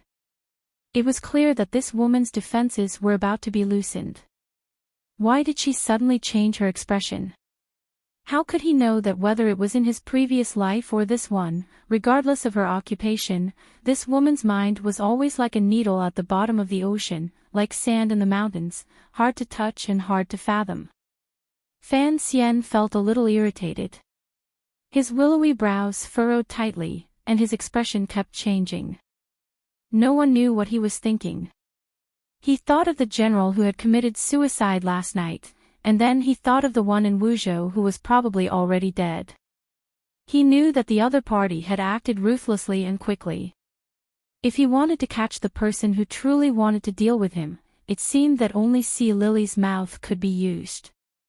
If her confession came out too late, the person who contacted Sea Lily might also die or leave.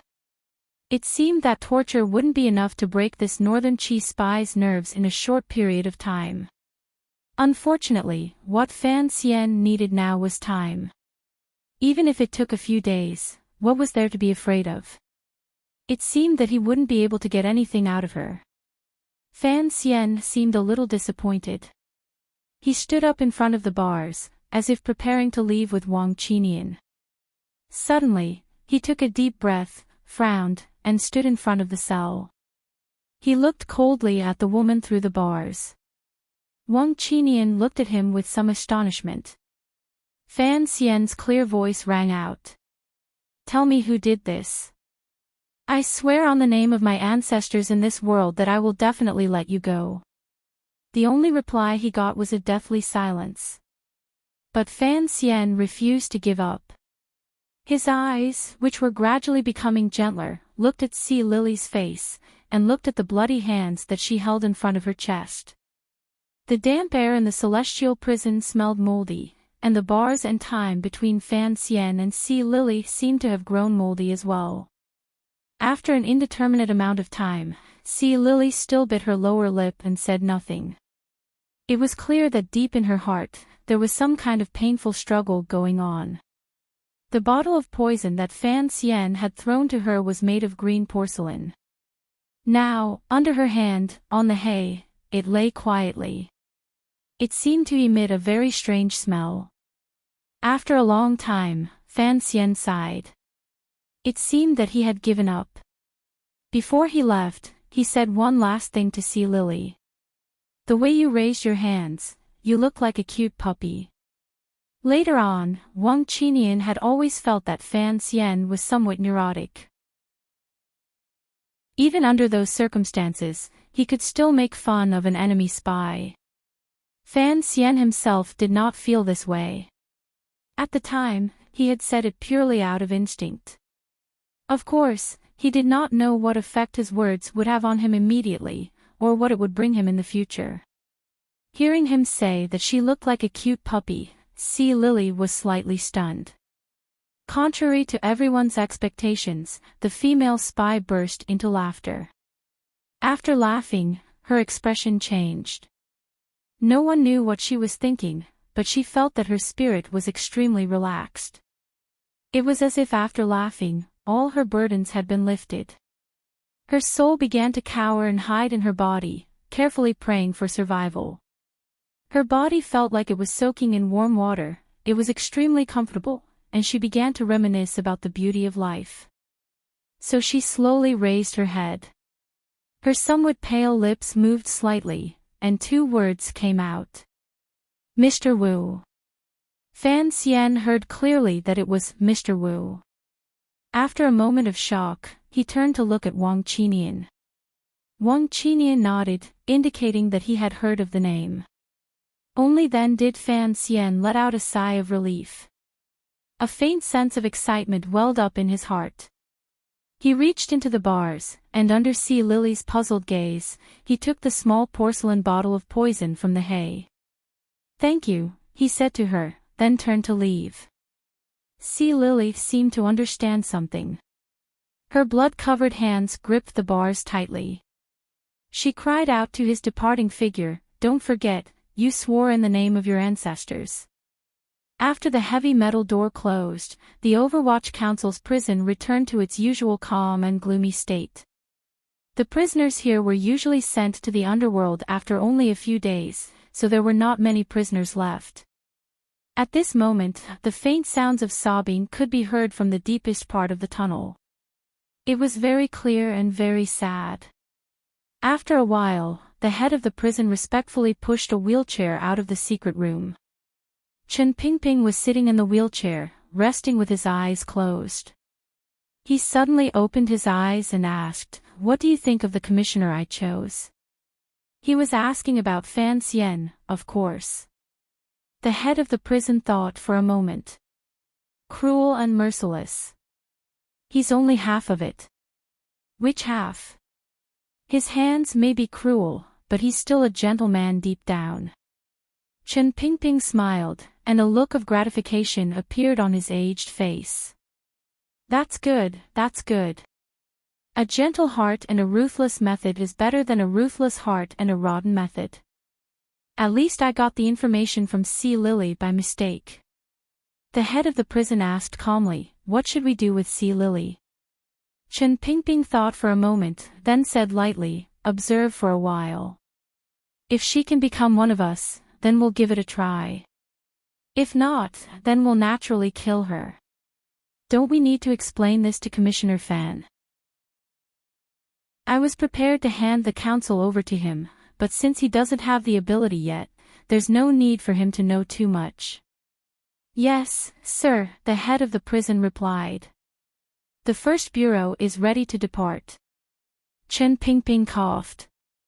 At that moment, all the civil and military officials thought he was still in the palace. No one expected him to come alone to the celestial prison. His coughing finally subsided, and he motioned for the head of the prison to push him out. He closed his eyes and thought for a moment. Since Mr. Wu has already forced Fangde to his death, he must have left the capital by now. "I'm afraid we won't make it in time." The head of the prison shrugged. He had been in charge of the affairs of the 7th Bureau, and he had always looked down on the efficiency of the 1st Bureau. There was no fun in investigating a case, so he wasn't too concerned about whether or not they could catch Mr. Wu. He just looked at the long corridor above his head and said with a headache, "Director, next time don't come and eavesdrop. It's very difficult to move this wheelchair up."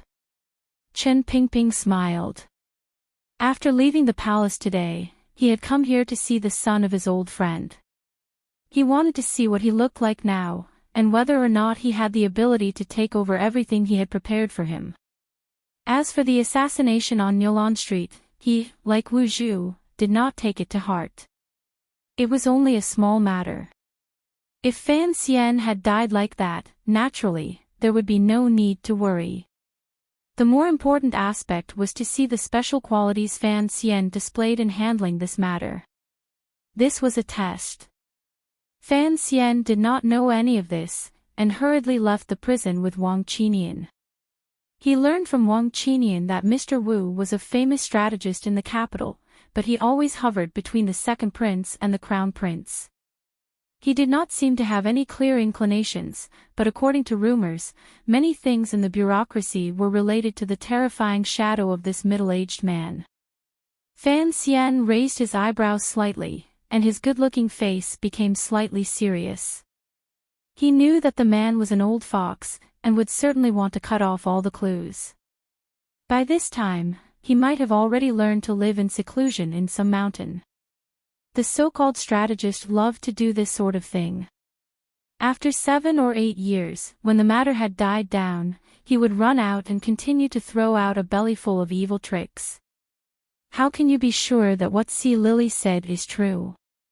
Wang Qinian asked. Fan Xian calmly replied, it's simple. If that Wu Bowen is still in the capital, then it is not him. If he has already run away, then it is him.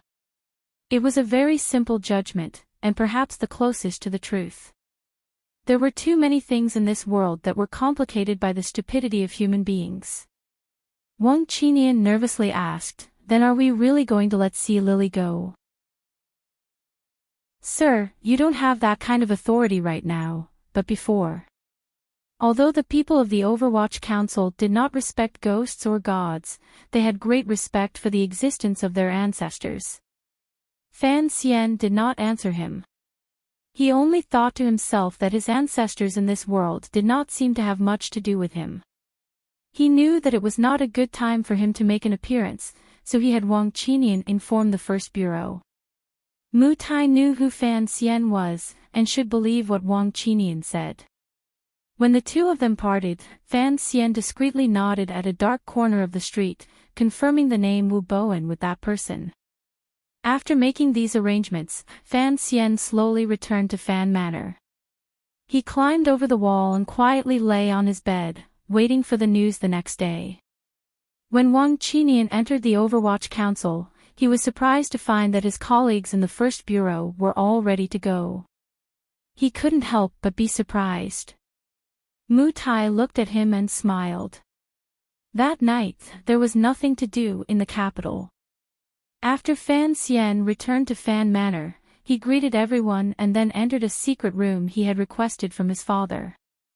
He carefully took out a small, well-sealed leather pouch and poured out the small blue porcelain bottle. The bottle was made of green sand, and its opening was larger than that of ordinary porcelain, so it could contain a faint fragrance. Fan Xian had spent a lot of effort to make Sea Lily lower her guard. He took out a clay jar from the corner of the wall and opened the lid. A wave of fragrance assaulted his face, almost making him dizzy. He put the small blue porcelain bottle back into the jar and returned to his bedroom. His legs were wrapped in a thin silk quilt, and he fell asleep uneasily. The next day, Wang Qinian came to report with some shame. He said that Wu Bowen had long since left the capital. He had expected this, so he was not disappointed. About 18 miles away from the capital, there was a manor. In the distance, the snowy peaks of the Tsang Mountains could be seen. Even though it was early summer, the manor was still very cool. The grape trellis had already sprouted its leaves, and the scenery was pleasing to the eye. Wu Bowen, whom Fan Xian had painstakingly interrogated, was now sitting leisurely on the grape trellis. He looked at the young man in front of him and said with a hint of reproach, "You shouldn't have come." The young man in front of him was the second son of the Prime Minister, Lin Gong. He looked at Wu Bowen and said politely, "Mr. Wu is being forced to leave the capital. Naturally, I have to come and see you off." Chapter 100. Wu Bowen smiled. He believed that he had everything under control, and that everything was within his calculations. People always thought that he was swinging between the second prince and the crown prince, but they didn't know about his relationship with the prime minister. "It's too risky," he said reproachfully. "The prime minister doesn't know about our plan. If he were to find out, I'm afraid that even your father would have a hard time getting out." Lin Gong smiled sinisterly. "You should go to Mount Lao to meditate for a while. When the capital makes a fuss, the crown prince will know that he has to rely on the Lin family in order to rule the world." "That's right." Wu Bowen looked worried. Ever since the news of the young lady's marriage, the empress has become much colder. I don't know if it's because the eldest princess can no longer control the palace treasury. From the incident of the Prime Minister's illegitimate daughter at the beginning of the year to the marriage appointment, Wu Bowen felt that His Majesty had been trying to humiliate the Prime Minister, perhaps in preparation for the Crown Prince's future succession. As expected, the Crown Prince began to drift away from the Prime Minister's manor. So he secretly planned this plan. Not only could he kill Fan Xian and temporarily stabilize the situation in the palace treasury, but he could also make the Crown Prince fall into an unstable environment of rumors, forcing the Eastern Palace to re-establish a close relationship with the Prime Minister's manor. But from the beginning, the Prime Minister had been strictly against this plan, but the second prince had been very enthusiastic. A young master and a strategist began to secretly manipulate these matters, using the name of the Prime Minister to move the Fong brothers, who had been hiding in the army for a long time.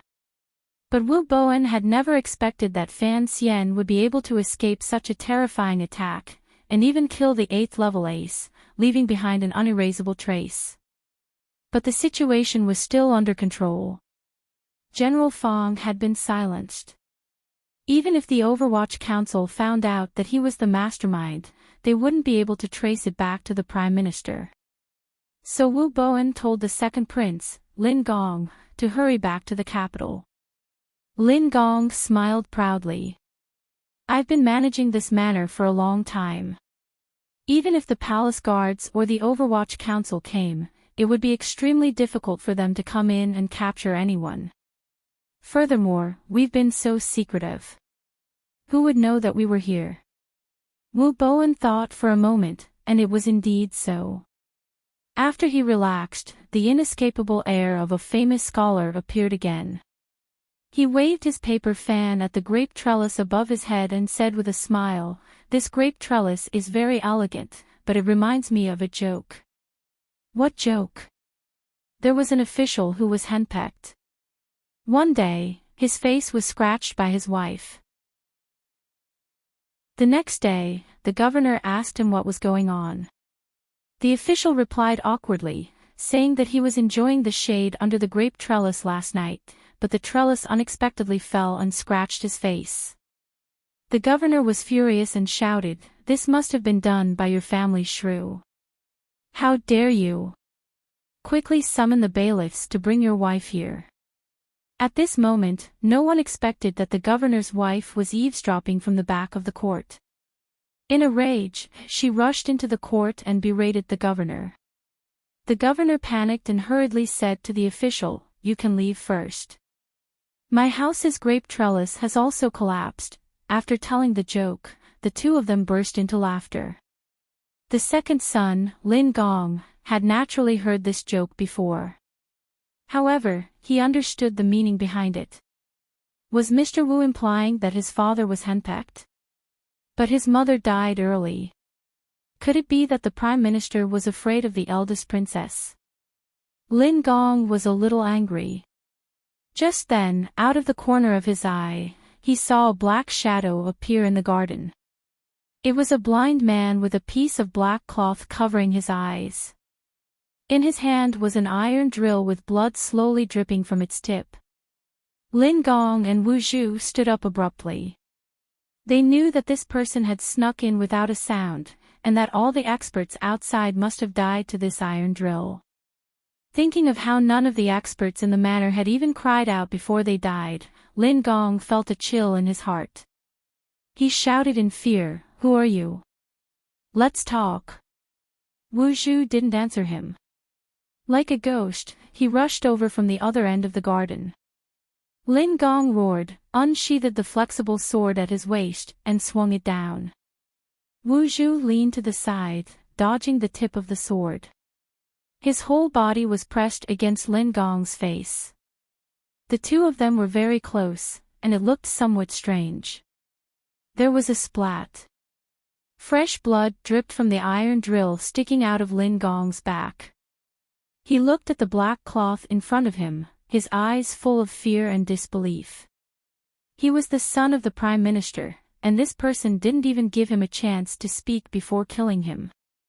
The iron drill had already pierced through Lin Gong's chest, and then Wu Zhu's whole body was pressed against it. Lin Gong's body slid back a few inches on the iron drill. It was a terrifying sight. With a ripping sound, Wu Zhu calmly pulled the iron drill out of Lin Gong's body. He seemed to be moving very slowly, but in reality, he was quickly moving 3 steps to the side, avoiding the fountain of blood spurting from Lin Gong's chest. The iron drill pierced right through Lin Gong's heart. Blood sprayed out from the small hole. It was a very beautiful sight. Seeing this bloody scene, Wu Boan's face was deathly pale, but he tightly covered his mouth, not allowing himself to make the slightest sound. He saw the black cloth covering his opponent's eyes, and knew that he was blind. He was trying to bluff his way through. Wu Zhu tilted his head slightly, turning around to look at him.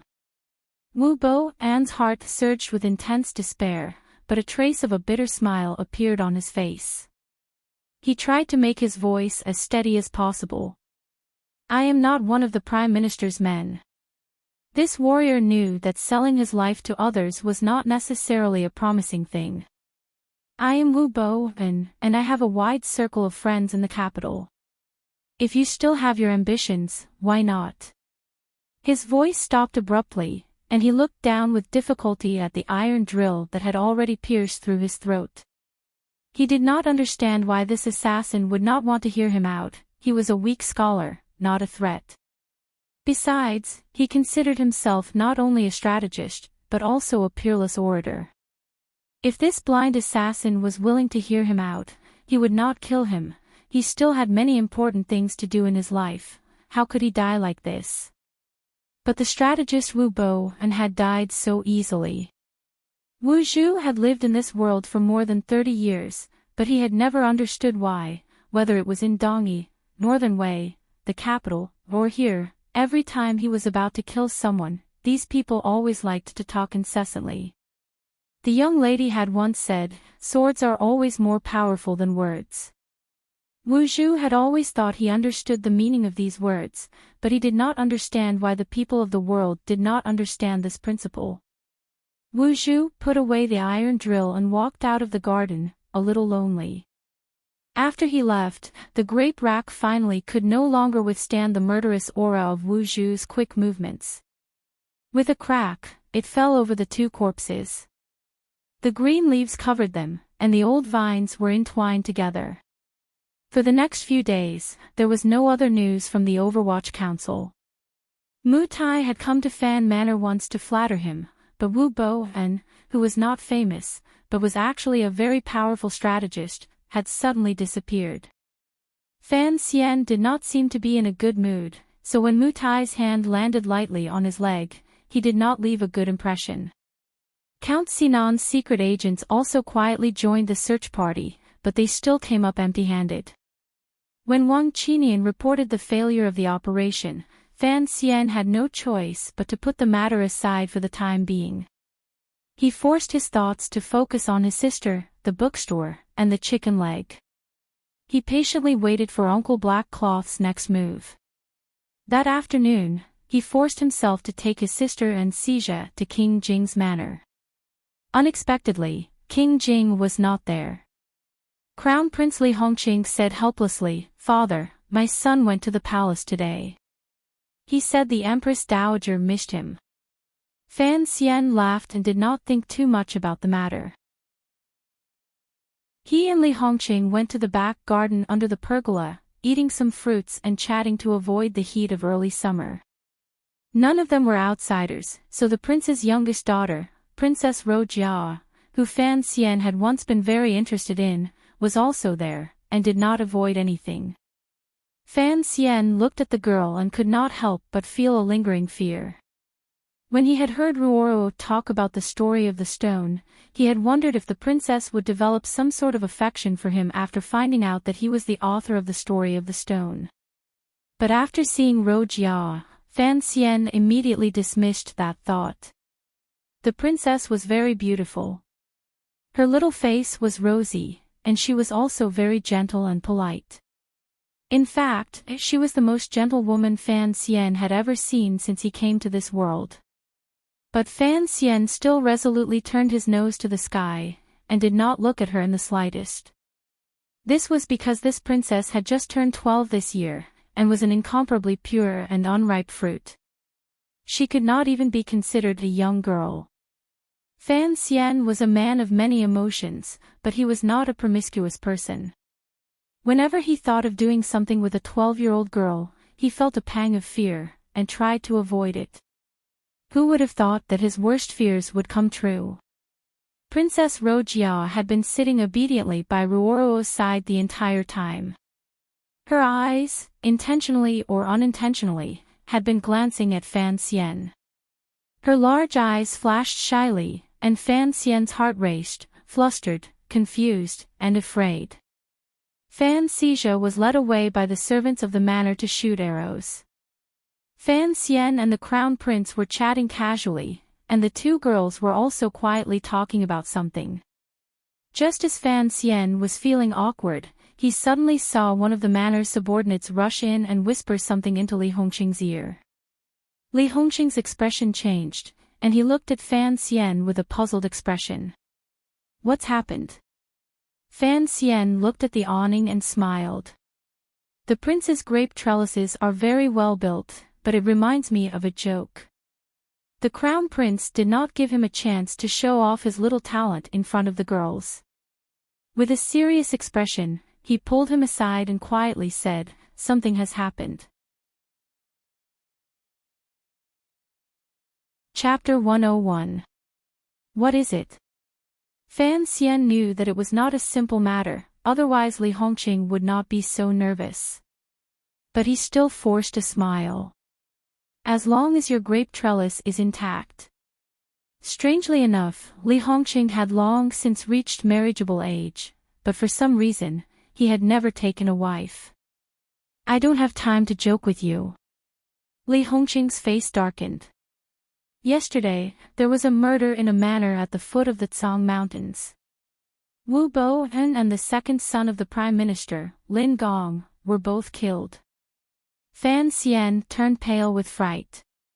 "What?" Li Hongqing said, "Yes, your future brother-in-law is dead." Fan Xian had not thought about the complicated relationship between relatives. He was a little shocked. Wu Boan's death was within his expectations, but, if it was not his uncle who did it, and someone was trying to silence him, how could the second son of the Prime Minister be involved? Fan Xian was aware of this. His net worth was still far below that of his second brother-in-law. Since Wu Boan and his future brother-in-law had died together, could it be that the person who wanted to kill him was the Prime Minister's father-in-law? He had no feelings for this brother-in-law he had never met, but thinking about what had happened, he could not help but feel a little distressed. After calming down a little, he asked, "How did they die?" Li Hongqing described the scene of the discovery to him. Given the remoteness of the manor, it would have taken a long time for the murder to be discovered. He hadn't expected that the third day would coincide with the announcement of the mountain order. As soon as he entered the manor, he saw the corpses strewn all over the ground. In his shock, he reported it to the higher-ups. Because the dead were the Prime Minister's son and Wu Boan, who had a special status, the news passed through the capital government and the Ministry of Justice directly to the palace. King Jing entered the palace that day and heard the news, so he asked a eunuch he was familiar with to send word back. Fan Xian's heart skipped a beat. King Jing must have known that he would be visiting the manor today, so he took the risk to send word back. It seemed that he wanted to inform Fan Xian. But why did he think Fan Xian needed this information? Seeing his expression, Li Hongqing lowered his voice and said, "The Overwatch Council is looking for Wu Boan. I heard it had something to do with the assassination attempt on you last time. His death was so strange this time. Be careful not to arouse suspicion." Fan Xian pretended to be shocked and waved his hands. "This has nothing to do with me. Even the Overwatch Council can't find him. How can I find him? If the Prime Minister really believes this, how can I live in the capital?" Li Hongqing saw that he did not seem to be faking it. He breathed a sigh of relief. If you really did it, I will have to reevaluate your power. I will have to please you in the future. By now, Fan Xian was quite familiar with him. He laughed and scolded, "What kind of shameful statement is that? I only hope that the Prime Minister will not link his son's death to me, or I will have to thank the gods." Li Hongqing said, "I don't think so. Your explanation just now was very convincing. If Sir Chen couldn't catch someone, then it's even more impossible for you to catch him when you've just entered the capital. Even if you did catch him, you wouldn't just kill him to vent your anger." He looked at Fan Xian and said seriously, "I believe you. I will speak to my father on your behalf. I believe that the Prime Minister will not act rashly." Fan Xian sighed. "I'm afraid that the Prime Minister will first have to find a way to explain why the second young master was with Wu Bowen. You should know that Wu Bowen is connected to spies from Northern Qi. His crime of treason is already established." Li Hongqing nodded and said worriedly, "It's just that the Prime Minister has lost his son in his old age. If his political enemies use Wu Bowen's matter to attack him, I'm afraid his days will not be easy." Fan Xian stole a glance at the Crown Prince. "Aren't you and the second prince the Prime Minister's political enemies? Why do you have to make it sound so indifferent?" After leaving King Jing's manor and getting into the carriage, Fan Ruoro noticed that her brother's expression was not right. She asked with concern, "Are you not feeling well? Or did you get sunburned too much earlier?" Fan Xizhe joined in and sat down, fawningly handing Fan Xian his folding fan. Fan Xian was a little uneasy, so he was a little irritated. He said impatiently, "I'm fine." After saying it, he realized that there was something wrong with his tone. He smiled bitterly and explained, "There are some troublesome matters that I need to think about. Don't worry about me for now." After entering Fan Manor, the first thing Fan Xian did was run to his father's study. He found that his father was not at home. Perhaps he had been summoned to the palace. Somewhat uneasy, he returned to his room. When he sat down at the table, he realized that his back was drenched in sweat. In fact, when Li Hongqing described the deaths of Wu Bowen and the Prime Minister's second son, Fan Xian already knew who had done it. In this world, no one was more familiar with Wu Zhu's methods and the traces he left behind. That night, when Fan Xian found out the name Wu Bowen in the imperial prison, he knew that Wu Bowen was already a dead man, but he did not expect that Lin Wan's second brother would also die. Although he did not know how Wu Zhu had found Mr. Wu, given Wu Zhu's cold and indifferent personality, it was quite normal for him to kill two people behind the scenes who had plotted against Fan Xian. Wu Zhu was a grandmaster. In his eyes, perhaps the son of the Prime Minister was just like the assassin who had come to kill him in Danzhou, flesh and blood. As long as it did not implicate Fan Xian, Wu Zhu's iron rod was not a taboo. Fan Xian was uneasy. If even King Jing believed that he had something to do with Lin Gong's death, what would the Prime Minister think? He wanted to avenge the death of his bodyguard and the serious injuries he and Ting Zijing had suffered. He had also thought that the mastermind behind the scenes might be the Prime Minister, his future father-in-law. If that was the case, Fan Xian thought that he would kill Wu Bowen as a warning. But he did not expect that Lin Wan's second brother would die so cleanly. The Lin family only had 2 sons, and he heard that the eldest had some problems. Thinking of Lin Wan gave Fan Xian another headache. Even if Wan had grown up in the palace and had no feelings for the Lin family, they were still related by blood. This was a fact that could not be denied. He stood up and walked around the table twice.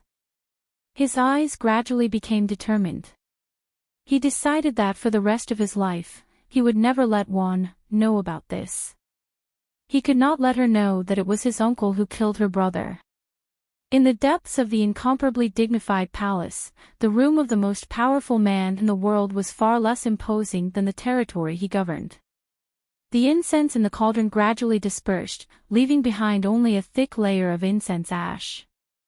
Outside the door, the sun shone in from the west, and the willows that came rushing over the threshold could be counted in the light. The room was paved with light-colored bricks, and on its left and right stood a dozen or so high-ranking officials of the court. Today was not a formal court meeting, so this was not Taiji Palace, but a side hall. The great emperor of Qing did not sit on the high dragon throne, but chose a chair at random to sit on. Today, the emperor wore a water-blue silk casual robe, with a golden ribbon with a coiled dragon tied around his waist. His jet-black hair was tied up tightly, and only a few strands of silver could be seen at his temples. He sat casually on the chair, lower than the officials standing around him, but his aura made him seem like he was sitting at the highest point of the world, looking down on the millions of subjects beneath his feet. Today, the affairs of the state had come to an end. Only a few old and important officials remained in the room. Chen Pingping sat first on the left. Because he was in a wheelchair, he looked very special. His head drooped listlessly, as if he was about to fall asleep. These officials knew that as the emperor's most trusted aide, Director Qin, he had received an edict that he did not need to attend the regular court meetings. But today's meeting was something he had to attend. Prime Minister Lin Ruofu sat first on the right. Today, he also had special treatment. He sat on a round stool, but his official robe was a bit long, so he looked a bit comical. This world-famous treacherous man was born with delicate features and his eyes were bright and full of expression. Only his slightly white beard revealed his true age. It could be assumed that when he was young, he must have been a handsome man. Today, his eyes were a bit red and swollen, and his lips were a bit white. Presumably, he had been crying earlier. "My condolences, Prime Minister," the emperor said softly. The room buzzed with echoes. "You should rest in the manor for a few days. It's also good to send that child off." Lin Ruofu stood up and bowed respectfully. Choking with sobs, he said, "I dare not. It is already a sin to disturb your majesty regarding my son's matter." The other officials also warmly tried to persuade the old prime minister. The dead could not be brought back to life, and so on and so on. Lin Ruofu suddenly said in a loud voice, "Dare I ask your majesty to uphold justice for me, and seek justice for that dead child?" Having said this, he knelt down. That afternoon, he had learned of his second son's death. The prime minister, who had always had a heart of stone, almost fainted. As the saying goes, the old send off the young. How could he withstand such an emotional blow? The emperor's lips curled up without anyone noticing. But no one dared to stare at the emperor's face, so no one noticed this small detail. His Majesty seemed to be a bit surprised by the Prime Minister's words. Since the attack on Fan Xian's son 2 days ago, another murder has unexpectedly occurred in the capital. Naturally, the capital government cannot escape responsibility. Do not worry, Prime Minister. I will punish them heavily to give you an explanation. Each department must seize the opportunity to apprehend the culprit, with the Ministry of Justice taking the lead. If there is any disagreement, Director Qin will take command.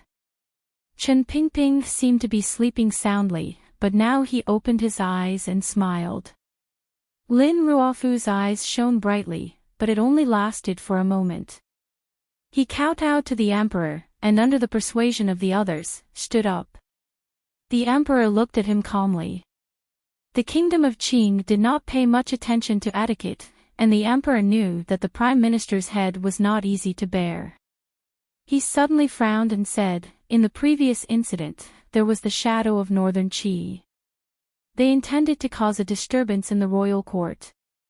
Could it be that this time, it is another foreign thief? Has the Forbidden Land fallen to such a state?" Send down an edict. Have the 3 departments in the north conduct a thorough investigation. He suddenly reprimanded him sternly. Chen Pingping, you need to put some effort into the affairs of the council. Do you think the 4th Bureau does nothing? This time, you went back to visit your relatives, and it dragged on for an extra month. Do you want the children of the officials in the court to die before you are willing to come back? The emperor's anger silenced the entire hall. Chapter 102. Hearing His Majesty's voice grow louder and louder, the officials were alarmed. It was rare to see His Majesty so angry, and even rarer to reprimand Chen Pingping. Chen Pingping's expression did not change. On my way back to the capital, someone in the court tried to kidnap the spy from northern Qi, Sea Lily. Sea Lily is related to the assassination attempt on the son of the Fan family. This is a serious matter, and after receiving the report, I took a detour to escort the spy back. That's why I was delayed for some time. So that's how it is. That's all. The emperor softly grunted. He had raised the matter high and then lightly let it fall. The ministers were initially shocked, thinking that His Majesty didn't seem to like even Qin Darren very much. Then, they realized that the matter of returning late was, in the end, improper, and His Majesty was using this matter to settle this debt. But then they remembered what Chen Pingping had said about Sea Lily. This was the first time the officials had heard of someone trying to break a prisoner out, and they couldn't help but be shocked. They wondered if there really was a high-ranking official colluding with Northern Qi to confuse the court. Put the matter of Sea Lily aside for now. First, investigate the case of the son of the Prime Minister. The Emperor looked at Chen Pingping coldly. Chen Pingping straightened in his wheelchair and looked at Lin Ruofu again. He smiled. These 2 cases are actually one. What do you mean? Not only the emperor, but the other officials were also interested. Only Lin Ruofu seemed to have thought of something, and his expression became very unsightly. The Prime Minister was worried about the death of his son. There are some things I shouldn't say, but as an official, I dare not hide anything from His Majesty. Please forgive me for speaking out of turn.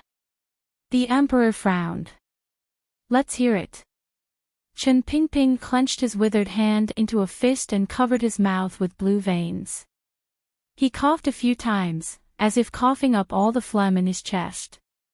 When the second son of the Prime Minister, Lin Gong, was killed, he was with Wu Bowen. Who is this Wu Bowen? The Emperor frowned. Speak clearly. Most of the officials in the room knew of Wu Bowen's reputation in the capital's officialdom. However, they had always thought that this strategist was swinging between the Crown Prince and the Second Prince. Who would have thought that he was with the son of the Prime Minister? Now that they looked at the Prime Minister again, they couldn't help but feel a little worried. After all, they were all civil servants. If Wu Bowen was bitten by the mad dog Wu Bowen, they would all lose face. At this time, Lin Ruofu was sitting on a round stool. His eyes were still red and swollen, but he didn't seem to be worried. A few days ago, I investigated the assassination attempt on Fan Xian's son. Sea Lily confessed that the person who contacted Northern Qi was Wu Bowen, and that the person who let the Western barbarian archers into the capital was General Fong Darren of the city patrol. The leader of the cavalry outside Sangzhou who attempted to break out the prisoners was a subordinate of Fong Darren's distant cousin, General Xiu of Wuzhou. Now, it seems that the mastermind of this incident was Wu Bowen. Fong Xiu and Fong Darren were both executors, responsible for receiving the Northern Qi assassins and silencing them. As for the matter of the archers' bodies being cremated first, there are currently no clues. What are you trying to say? I don't mean anything else. I'm just curious as to why the second young master of Lin Ruofu would be in the manor at the foot of Tsang Mountain with the mastermind behind the assassination attempt on Fan Xian's son. Hearing this, the officials were in an uproar. Guiyu, the Minister of Rights, was the first to defend the Prime Minister. Let's not talk about whether Sea Lily could not stand the torture and made a wild accusation. Even if Wu Bo and had something to do with the previous case. He turned to the emperor and apologized. Your Majesty, please don't blame me. It was because Wu Bo and was a scholar 20 years ago. He was famous in the capital and had a wide circle of friends. It was normal for the second young master of Lin Ruofu to be in the same place as him. How could you slander the deceased because of this? The Prime Minister's pain of losing his son has not yet subsided, and yet Chen Fan is spouting such nonsense. It is really unbearable. Unbearable. Lin Ruofu stood up and bowed to the emperor. My son was unfilial, he said in a pained voice. He acted rashly and met with misfortune. But if you say he had such a disloyal heart, I absolutely do not believe it. He continued, I have also met Wu Bo and he is indeed a talented man. I have also traveled with him to the famous sites around the capital. If he was acquainted with Wu Bo and then it would be related to the murder case. Wouldn't I be unable to escape the suspicion? Correct. An official also shook his head. I have also met Wu Bo and looking at his face, he seems quite upright. If he really is a cruel and unscrupulous person, then what does it have to do with the second young master of Lin Ruofu? You should be careful with what you say. Lin Ruofu's face was filled with emotion. If I have anything to do with this matter, then the heavens will hate me, the heavens will hate me. Hearing the Prime Minister's heavy words, the officials knelt down with him. Seeing the officials kneeling, the emperor rested his chin on his hand and glanced at Chen Pingping. His eyes were full of smiles. In the blink of an eye, the emperor's face turned frosty. He motioned for the officials to rise and sternly said, Chen Pingping has already apologized. He has not finished yet. Allow him to continue. It was always like this in the court. Chen Pingping dominated the court, and the civil officials always liked to group together. Chen Pingping glanced at Lin Ruofu and said, Prime Minister, please calm your anger. I just feel puzzled. The Overwatch Council searched the capital for a day and a night, but they still could not find Wu Bo and yet the young master was able to drink and chat with this strategist under the grape trellis. Naturally, I want to understand. Whether or not Wu Bo and was the mastermind behind the previous case is still unknown. Perhaps he and the second young master of Lin Ruofu had arranged to go to the Tsang Mountains to enjoy the scenery. Chen Pingping, we will discuss this matter later. The emperor suddenly spoke coldly, stopping Chen Pingping's statement. Seeing that the emperor was on their side, the officials let out a sigh of relief. But Lin Ruofu's heart was struck by the words, discuss later. A wave of coldness welled up in his heart. He knew that the emperor was warning him not to make a fuss. This was a kind of exchange, one that did not require the aid of words, but was understood by both sides. Lin Ruofu trusted Yuan Hongdao's judgment. Gong Er's death had nothing to do with the Fan family, so he remained silent and accepted the truth. After all, if the Overwatch Council pursued the matter of Wu Bo and's collusion with Northern Qi, it would be considered treason, and he feared that he would lose his position as Prime Minister. Earlier, you said that these two cases were one. What do you mean by that? Chen Pingping looked at the officials with an expressionless face. The officials were afraid of the cold look in his eyes and coughed uncomfortably. He said quietly, after the Ministry of Justice and the Council examined the wounds of the deceased and the scene at the time, they determined that the culprit was Siga Jian from Dongyi City. Therefore, I concluded that the two cases were one. Hearing the words Siga Jian, even the officials who did not know martial arts were moved. It was no wonder that when they recounted the attack on the Tsang Mountain Manor, they heard that there was only one culprit, yet he was able to silently kill a dozen masters, and each one was fatal. Only Lin Ruofu's expression did not change, as if he had known about this a long time ago. The emperor furrowed his brows. Although he did not care about the 4 great grandmasters, these transcendent martial arts experts were an existence that was difficult for the dignity of the imperial court to tolerate. Because a few days ago, among the assassins killed by the Fan clan's son, there were 2 female assassins.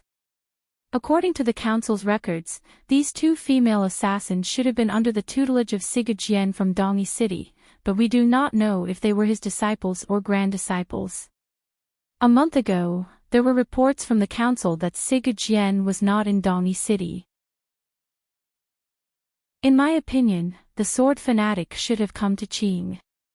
The emperor slowly closed his eyes and asked coldly, why did he not kill the Fan clan's children, but instead find Wu Bo? Everyone knows that Siga Jian is a sword fanatic. When his disciples assassinated someone else and were killed in retaliation, he would probably admire the other party's methods and would not view them as enemies. Furthermore, this person loathed schemes and plots and strictly forbade his disciples from involving themselves in the struggles of the country. If Wu Bo had not promised some benefits and persuaded the 2 female assassins, they would not have died. I'm afraid that in his heart, only Wu Bo is his true enemy. Chen Pingping spoke lightly. He lied without batting an eyelid. After a long time, the emperor's dignified voice rang out in the palace. The capital's magistrate, Mei Zhili, pleads guilty. His salary will be reduced for a year. The Overwatch Council will be stationed in the City Patrol Division to investigate, and Zhao Ziheng will be relieved of his duties. The Ministry of Justice will continue to investigate 2 additional murder cases. After the cases are concluded, an edict will be issued to Dongyi City to hand over the culprit. Having said this, he went up to Lin Ruofu and said a few words of comfort, then left the room. The officials retreated, and a serving girl came forward to push Chen Pingping's wheelchair into the inner palace. The officials were not surprised by this. They had never imagined that they would one day receive such favor from Chen Pingping. That was why they were so tightly united in all matters, big or small. Fighting against the power of the Overwatch Council was the same as fighting against the emperor's personal power. This was the traditional concept of the civil officials since the founding of the Qin kingdom. It seemed to have been deeply ingrained in their heads and could never be shaken off. The officials even thought maliciously that perhaps it was because Chen Pingping was paralyzed and had no children that the emperor trusted him so unreservedly. In the quiet depths of the palace, there were no eunuchs or serving girls. Only the emperor and Chen Pingping sat facing each other. The emperor raised his teacup and took a sip. He seemed to feel that the temperature of the tea was not quite right. He frowned and smashed the cup in front of Chen Pingping's wheelchair. Crack!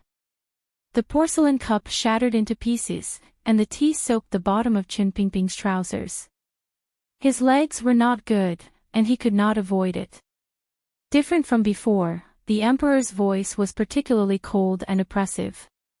Siga Jian. This answer is a bit preposterous. It was as if Chen Pingping did not see the scene in front of him. With a face full of smiles, he replied respectfully, I dare not hide this from you, Your Majesty. That wound was mournful and had a sense of loss. The Ministry of Justice and the Council all agreed on this. The emperor curled the corners of his lips and looked at him with a smile. Suddenly, a strange light flashed through his eyes. He asked in a loud voice, Is Lao Wu in the capital? Chen Pingping slowly raised his head and opened his lips. A moment later, he said, Correct. Sir Wu is currently in Jingdou. The emperor seemed a bit tired. He rubbed the space between his brows and lightly said, Just how many things are you hiding from me? He then sighed and said, Never mind.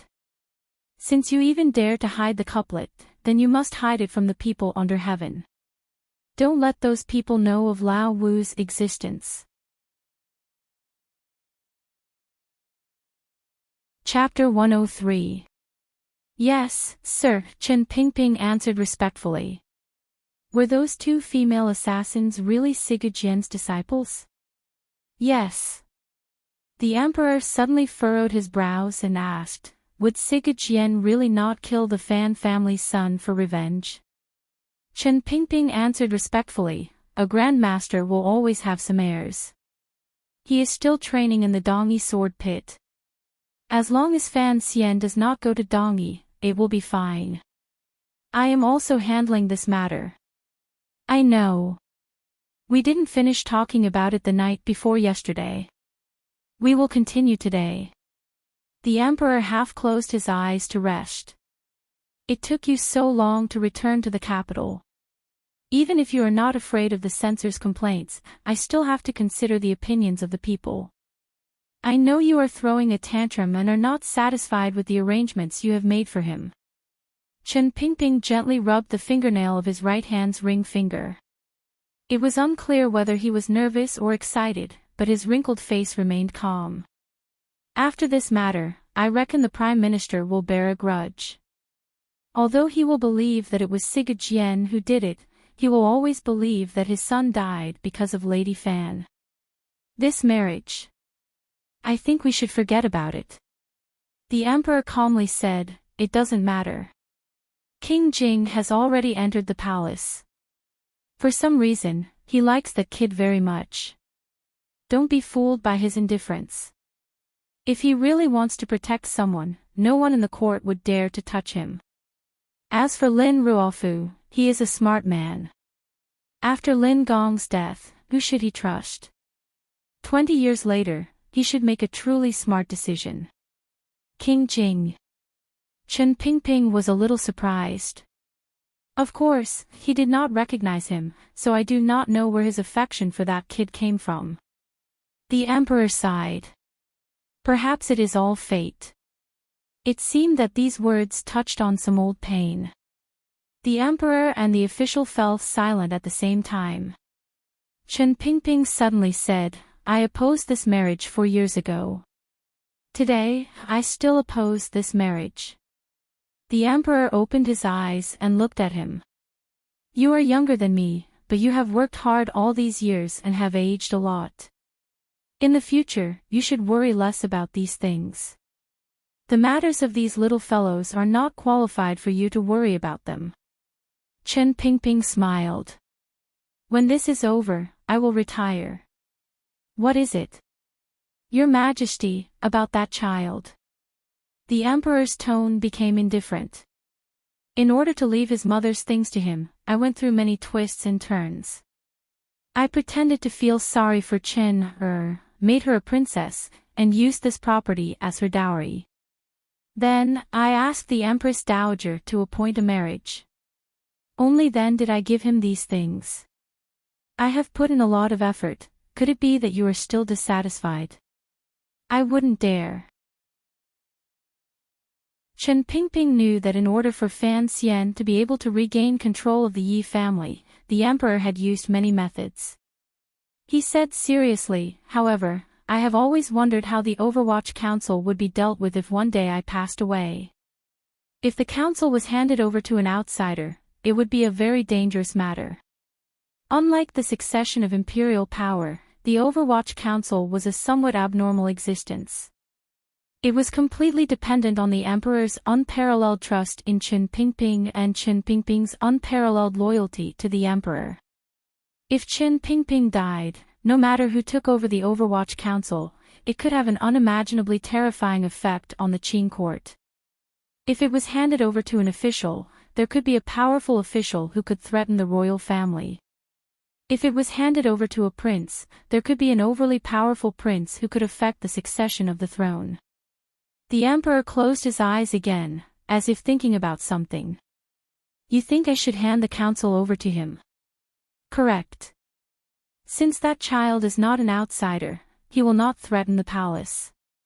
But his background means that he cannot participate in the struggle of the emperor's family, so he can maintain a neutral position, Chen Pingping replied slowly. The emperor seemed to be moved. Let me think about it. Take good care of your body. You still have 10 or 20 years to live. There is no need to rush this matter. Yes.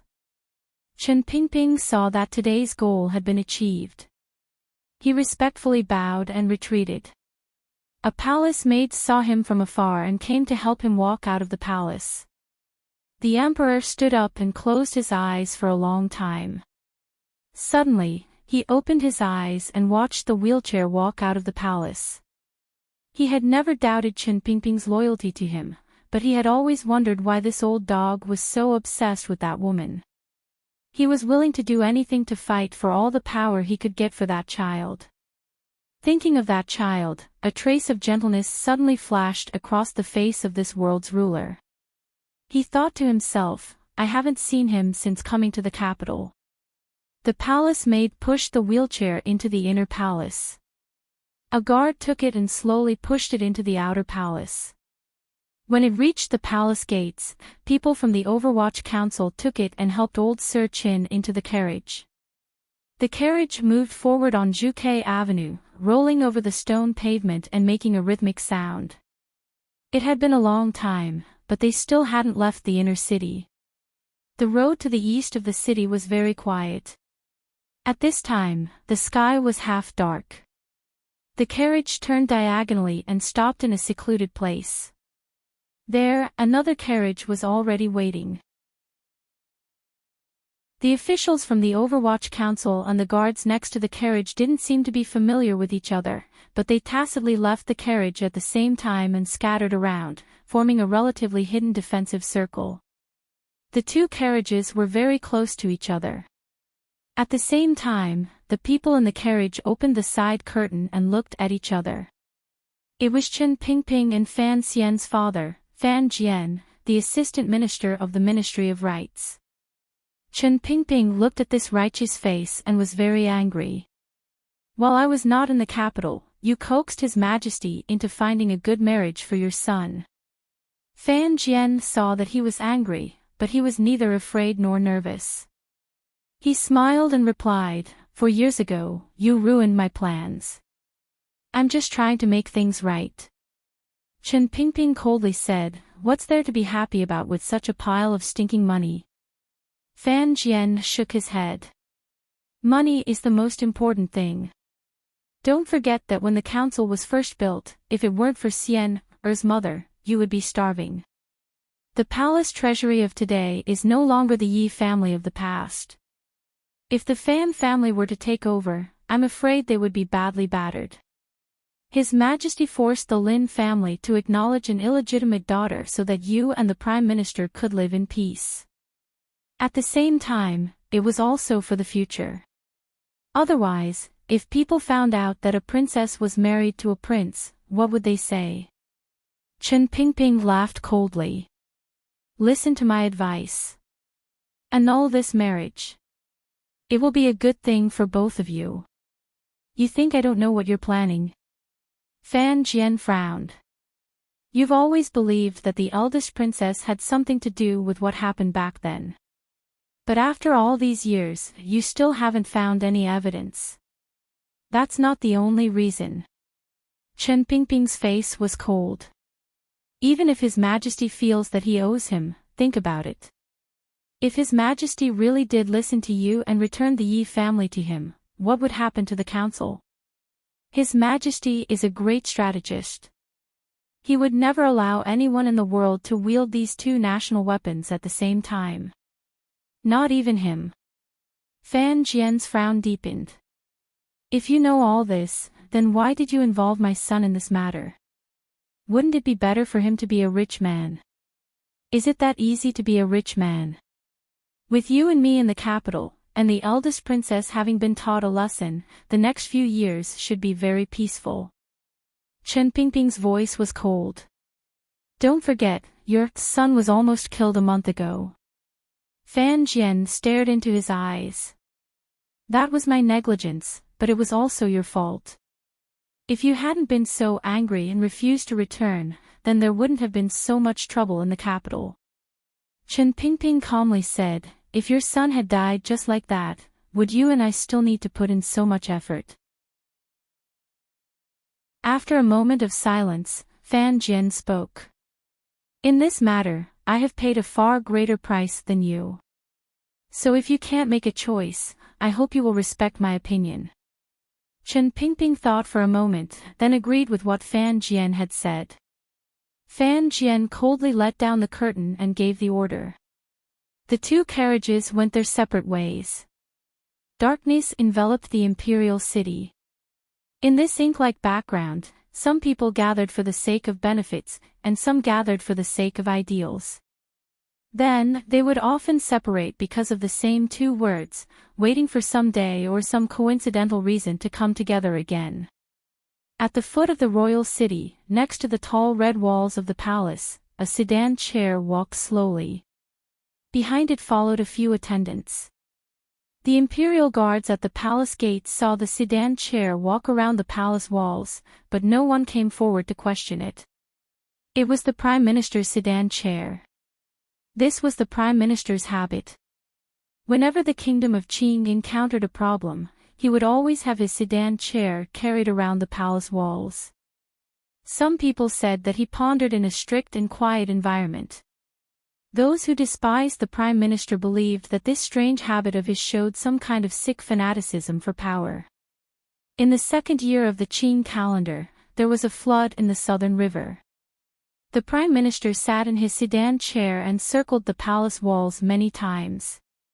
The next day, he presented a memorial detailing the division of labor and procedures for disaster relief. It was clear and powerful, but the most crucial aspect of money was money. The Ministry of Revenue found it difficult to make ends meet.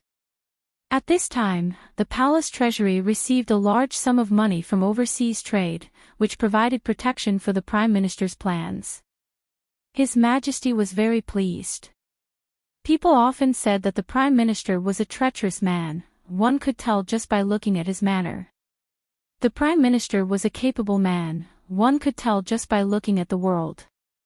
But regardless of whether he was a treacherous man or a capable man, at certain times, he would always return to his most primal role, such as being a father. Today, the Prime Minister's sedan chair circled the palace walls. No one dared to disturb him, because everyone knew that his second son had died and he was in a bad mood. The night gradually deepened. Red candles and lanterns were lit in the palace. A faint yellow light spilled over the high walls, but this side of the palace walls was still pitch black. The sedan chair slowly walked to a secluded corner of the palace walls. In the distance, a lantern swayed as it approached. As it got closer, it became clear that it was also a sedan chair. Chapter 104. The two palanquins stopped at the same time. The bearers carefully put down their poles, and just like when Fan Xian and Chen Pingping met, they quietly retreated into the distance. The palanquins naturally leaned forward, so the people sitting inside should be uncomfortable. But strangely, neither the Prime Minister nor the person in the palanquin came out to greet them. So the palanquins bowed to each other, like two friends greeting each other, or like a couple bowing to heaven and earth before their wedding night. "Ruofu, don't be too sad." A soft and weak voice finally came from the opposite palanquin. It was the eldest princess coming out of the palace to see her lover from many years ago. Hearing this familiar voice, the Prime Minister frowned slightly, as if remembering something from many years ago. He said lightly, "I am very grateful that the eldest princess is concerned about my family matters." Hearing his distant words, the eldest princess's voice immediately became mournful. "This difference between master and subject, how can it be brought up between the two of us? Why are you speaking so coldly today?" A cold laugh came from the Prime Minister's palanquin. "Your Highness, Ruofu is incompetent, but I do not want to become a doe that you can knead as you wish." The other palanquin fell silent, as if not expecting such hurtful words.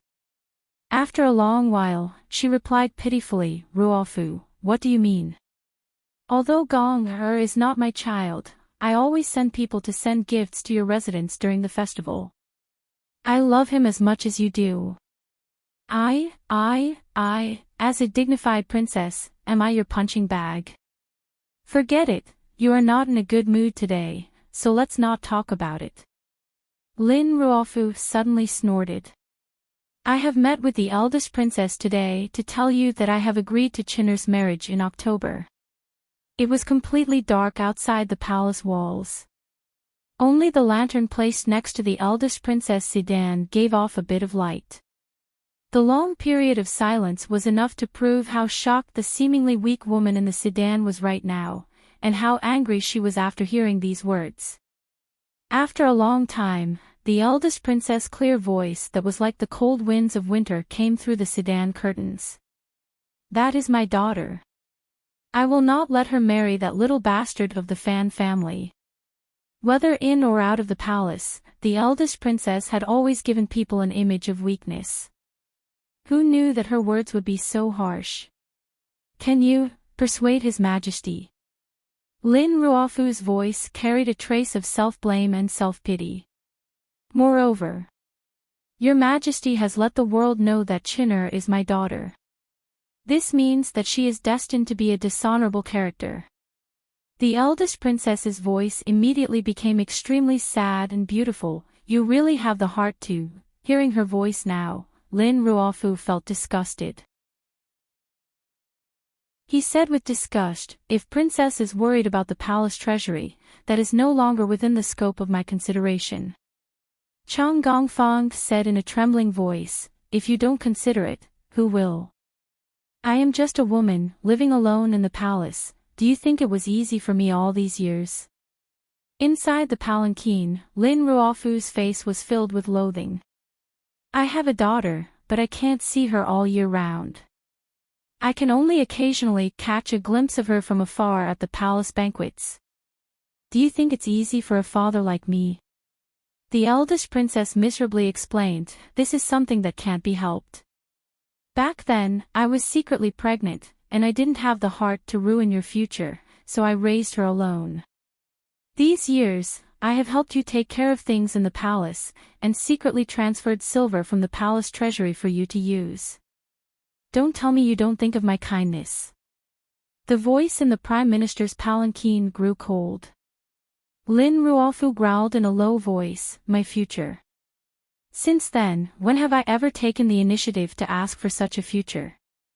Back then, I was a poor scholar, but now I have become a Prime Minister. It seems to be glorious, but I can't see my daughter. I gave birth to a son, but... He said in a trembling voice in the palanquin, but died tragically in front of me. This is not my future, what I want. This is only the power you want.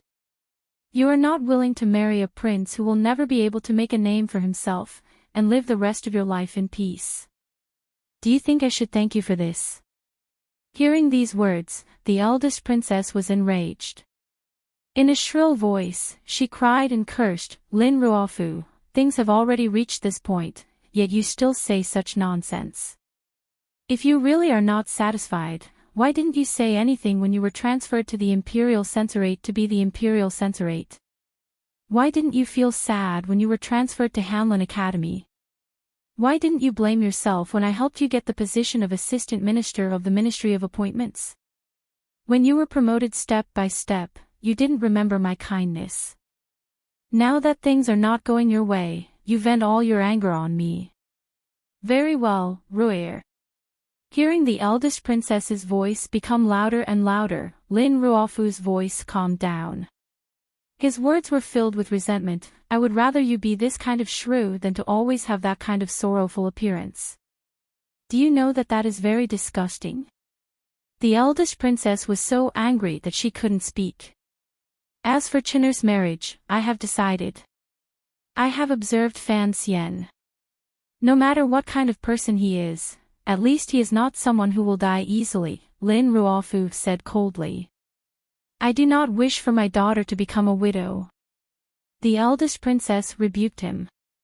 Have you lost your mind today? Gonger has just been murdered, and you are in such a hurry to win over the Fan family. Do you really believe what that old dog Chen Pingping said? Sigurd is a man of high status. How could he come to the capital to kill people? Perhaps Fan Jian is the mastermind behind this. Lin Ruofu said coldly, the one who died was my son. Do you think I did not go to see him for the last time? Those scars cannot be hidden. Sigurd Jian's sword will is sharp but casual. Even if I am mistaken, the one in my household will not. Seeing that she could not convince him, the eldest princess's tone softened. She pleaded, wait for me to investigate. Even if you do not pity me, do not let Chinner marry into the Fan family. After a moment of silence, Lin Ruofu finally spoke. Wu Bowen suggested to me the plan to assassinate Fan Xian. I did not agree. I did not expect him to persuade the stupid Gonger. The eldest princess fell silent. She knew that it was difficult to convince him that she had nothing to do with this matter. Wu Bowen is your man. Lin Ruofu's voice was so cold that it seemed to freeze the swaying curtains of the sedan chair in the night wind. I always knew that he was one of your people, that he was someone you used to monitor me, but I never thought that my son would die because of you. So, let's stop here. The night wind began to blow around the palace walls. The palanquin slowly disappeared into the darkness. A lantern fell weakly to the side of a lonely palanquin. The faint sound of a woman weeping could be heard from the palanquin. The eunuchs nervously stepped forward, and the palace maids held up lanterns. The procession slowly entered the palace through the corner gate of the palace. The palanquin traveled for a long time before arriving at Guangxin Palace, where the eldest princess was temporarily staying. The curtain was lifted, and the eldest princess stepped out, her face streaked with tears. The eunuchs and palace maids quickly lowered their heads, not daring to look up. The eldest princess weakly walked up the stone steps. Finally, she wiped away the tears on her face. Suddenly, she smiled sweetly, like a willow tree that had just shed its dew. She timidly said, kill them all. Several streaks of green light appeared. The eunuchs did not have time to beg for mercy before their throats were slit by the eldest princess palace maids with knives hidden in their sleeves. Inside the palace, the corpses fell to the ground, making a few soft sounds. The Prime Minister's manor was not the largest residence in the capital, but it was the wealthiest. Neither King Jing nor the wealthy Marquis Tianling could compare to the Prime Minister's manor. The main entrance and decorations of the Prime Minister's manor did not appear to be very luxurious, but those who were truly knowledgeable could tell at a glance that the furnishings within the manor had already been stripped of their splendor, leaving behind only high-class playthings. Just a few chairs could probably be replaced by King Jing's large nursery. Of course, the comparison we're making here naturally excludes His Majesty's residence. His residence is called the Imperial Palace. Who would dare to compete with him there? Lin Ruofu was able to amass so much wealth in a short span of 20 years. Everyone knew that he was greedy and crafty, but His Majesty always turned a blind eye and pretended not to see it. This was a very confusing matter. Walking through the front hall, Lin Ruofu greeted the civil officials who had come to offer their condolences. His expression was somewhat dejected as he walked into the inner residence. The officials knew that the Prime Minister was in a low mood and did not want to disturb him, so they all took their leave. Only a few officials who had urgent business to attend to waited helplessly. Lin Ruofu seemed to think of them. He walked back and asked what had happened. He forced himself to finish dealing with the matters at hand, then waved his hand weakly to let them go. When these officials left the manor, they were filled with self-blame and indescribable admiration. The Prime Minister had encountered such a calamity, yet he was still able to put public affairs first. He was truly a rare pillar of the nation. Arriving at the inner residence and entering the study, Lin Ruofu sat at the table and did not say a word for a long time. Sir, it does not seem appropriate to fall out with the Eastern Palace at this time. Yuan Hongdao, the closest friend of the Prime Minister and his most trusted advisor, brought him a cup of tea. Today, Yuan Hongdao was wearing plain clothes. Seeing Lin Ruofu forcing himself to stay awake, he couldn't help but feel gloomy. Let's not talk about this for now, he said. You should go and rest first. Lin Ruofu shook his head. His wrinkles were filled with deep worry. Now that things have come to this, he said quietly. For the sake of this manor and the people of the Lin clan, I have to make a plan. Chapter 105. Yuan Hongdao frowned. The Prime Minister said softly, I've been in court for too long, and I don't know how many people I've offended. I have 2 sons and a daughter, and I had hoped that Gong would be successful. Who would have thought that he would suffer such a calamity? Now I only have Dabao and Chen. I have to make some arrangements for them. Yuan Hongdao frowned again. But this change seems to be a little too drastic. Lin Ruofu's gaze suddenly softened. As a father, there's no need to be so protective of your body. If we're talking about a fight for the throne, His Majesty is in the prime of his life. I'm afraid you and I will be long dead by then. There's no need to worry so much. He then asked, Are you sure it was Siga Jian who did it? Yuan Hongdao nodded. Yes. Lin Ruofu took a deep breath. Sometimes I find that the power in my hands can't be exchanged for anything, but since the Fan family and the Overwatch Council have been secretly working together for so many years, I think that if I were to be included, they wouldn't refuse. Yuan Hongdao smiled. Assistant Minister Fan, relying on his friendship with His Majesty, pushed for this marriage. Presumably, you've been hoping for it for a long time. Lin Ruofu smiled. In a few days, I want to see that Fan Xian with my own eyes. I want to see if he's worthy of my daughter. Yuan Hongdao then said, What about the eldest princess? He knew that the Prime Minister's second son's unnatural death was inextricably linked to the eldest princess's plan, so Yuan Hongdao very carefully mentioned her name. Li Yunrui had Wu Bo and prepare for the first assassination. It was a plan that killed 3 birds with 1 stone.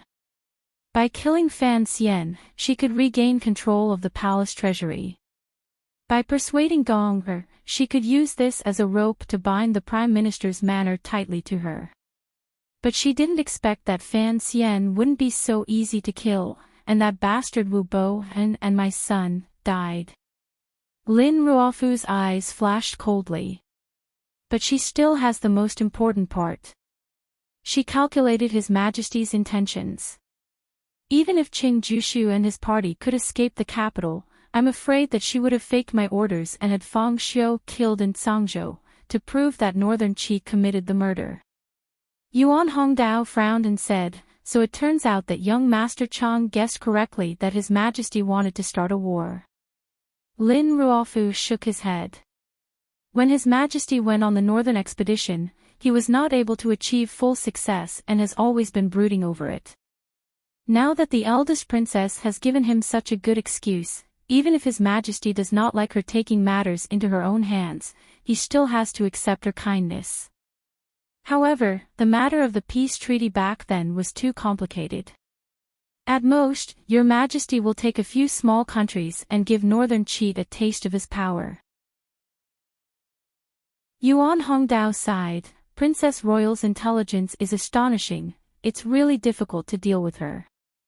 Lin Ruofu slowly closed his eyes and said, I have never thought of dealing with her, leave it to the juniors. Yes, my lord. Just then, there was a commotion outside the study. No one knew who dared to make such a racket in the middle of the night, but judging from the expressions of the Prime Minister and Yuan Hongdao, they clearly knew who was outside. The door was pushed open, and a fat man in his 20s walked in. The old nannies and servants behind him did not stop him, and dared to stand outside the study and ask for forgiveness from the Prime Minister. The Prime Minister's manor had strict rules, and without the Prime Minister's permission, anyone who entered the study without permission would be severely punished.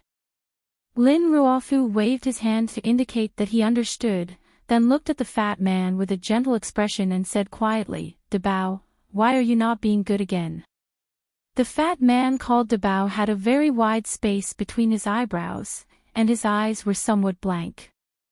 It looked like there was something wrong with his brain development.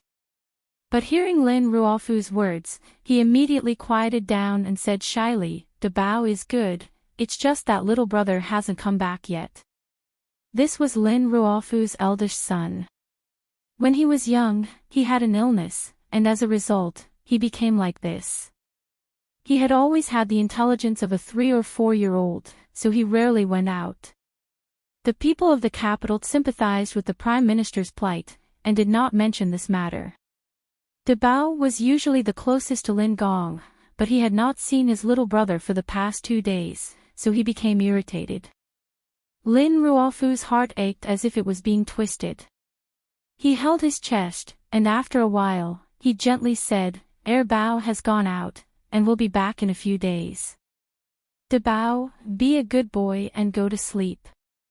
Dabao finally calmed down, and with an awkward smile on his face, he was led to the back courtyard by the old nannies to sleep. After a moment of silence, Lin Ruofu said coldly, "I only have a son and a daughter, and Dabao is like this. Brother Yuan, what do you think I should do?" Yuan Hongdao frowned. "If you think about the young master, it is not a good idea for Miss Qin to marry Fan Xian. After all, it seems that young Master Fan will not be able to escape political strife, and it will be difficult for him to live a stable life. In the future, it will not be convenient to entrust young Master Fan to Miss Qin." Lin Ruofu shook his head, and there was a chill in his voice. "As long as his surname is Fan, he will not be able to escape. So I would rather he be a cruel and merciless person. That way, he can protect Qin, her and her brother for the rest of their lives." Having said this, he immediately regained his composure. He walked behind the desk and pulled back the veil. Looking at the map of the world behind it, he began to frown in silence. His gaze occasionally swept in the direction of Dongyi, but most of it stopped at the north of the Kingdom of Qing, and the complicated network of small vassal states between the Kingdom of Qing and Northern Qi. After a long time, Lin Ruofu frowned. "We need to come up with a strategy immediately. Although it may not be a war, and the two sides may not come into direct contact, the northern prefectures need to transport food and horses to those small states. We must make preparations in advance." Yuan Hongdao made a sound of acknowledgement. Then he heard the Prime Minister begin to cough. The coughing was so urgent that it seemed as if tears were forming in the corners of his eyes. The Prime Minister stood in front of the map with his hands clasped behind his back. He frowned as if he had not lost a son that day. Yuan Hongdao looked at his back and sighed in his heart. He felt slightly moved and guilty. Ruofu had lived a rich and noble life, but he had never had a comfortable one. It could be said that one meeting with the princess had ruined his life. All of these things happened in one day. No one knew what these secret deals and quarrels meant. The meeting between Count Sinan and Chen Pingping, and the private meeting between the Prime Minister and the eldest princess, no more than 10 people in the court knew about these two matters. So Fan Xian did not know that his future had already been arranged for him to walk on a golden path. If the past few months after entering the capital had been like the darkness before dawn, with thick, viscous ink covering his face, he would feel pressured and unable to relax. But in the following days, it was as if God had suddenly brought a basin of clean water and splashed it on his face. It made him feel refreshed and at ease, and also made him extremely clear-headed. These days, he kept telling himself that his second brother-in-law's death had nothing to do with him. Only then could he face Lin Warner, who was the most difficult person to face. Ever since Lin Wanner learned of her second brother's death, she had been in low spirits. Although they had only met a few times, they were connected by blood, and she was still sad. Fan Xian saw all of this and felt bad. Although his second brother-in-law was the mastermind behind his death, he sometimes felt that he was a bit cold-blooded and morbid. If he had heard back in Danzhou that Fan Xizha had died in the capital, perhaps he would not have felt the slightest bit of sadness. Of course, the situation now was different. Lady Lu seemed to have tacitly approved of the current situation, and the Lu family in the capital had also sensed that something was amiss. They had given Lady Lu enough information to refer to, so Lady Lu was unusually calm, and no longer prevented Fan Xizha from following Fan Xian around the capital. What made Fan Xian feel most at ease was that no one, including the Prime Minister, seemed to suspect that the death of the second son of the Prime Minister had anything to do with him. In fact, he and King Jing were overthinking this matter. That day, Wu Bowen and Lin Gong had been hidden so well that even the Overwatch Council could not find them. Aside from the 4 Grandmasters, who else could find them? As long as no one knew of Fan Xian's relationship with Wu Zhu, no one would suspect that Fan Xian had anything to do with Lin Gong's death. What was even more surprising to Fan Xian was that, after many messages, he received some vague information from the Prime Minister's manner. The Prime Minister had expressed some degree of approval for the October wedding. Just as Fan Xian was wondering if the old man had truly become disheartened at seeing his son die, the crafty Count Sinan, Fan Jian, understood the reason behind this before anyone else in the court. For some reason, the Prime Minister and the Eastern Palace or the eldest princess were at odds. This was Lin Ruofu looking for a new investment direction. Perhaps it was a sign that the Prime Minister's political focus had begun to shift towards the second prince. The 2 assassinations, one after the other, shook the skies of the capital like 2 bolts of spring thunder. But after the spring thunder, there was no rain, and the matter gradually faded. But the Prime Minister seemed to be grieving over the death of his son, and became somewhat disheartened. He rarely attended court, citing his illness. The cripple, Director Qin, also did not attend court much. He only stayed in the courtyard, occasionally issuing a few orders. Thinking of this, Fan Xian was puzzled. Why did Qin Pingping not summon him after returning to the capital? He still did not know that the cripple had been spying on him in the celestial prison. Even more puzzled was that Qin Pingping had clearly returned to the capital, so where had Fei Ti gone? In any case, after this short but bitter confrontation, the various powers in the imperial court paid the price of a few lives and rebuilt a somewhat fragile balance. Some people accepted changes that they had no choice but to accept, such as the change of control of the palace treasury in a few years. Others began to find another way to protect themselves and their families, such as the Prime Minister. These changes were undoubtedly extremely beneficial to Fan Xian.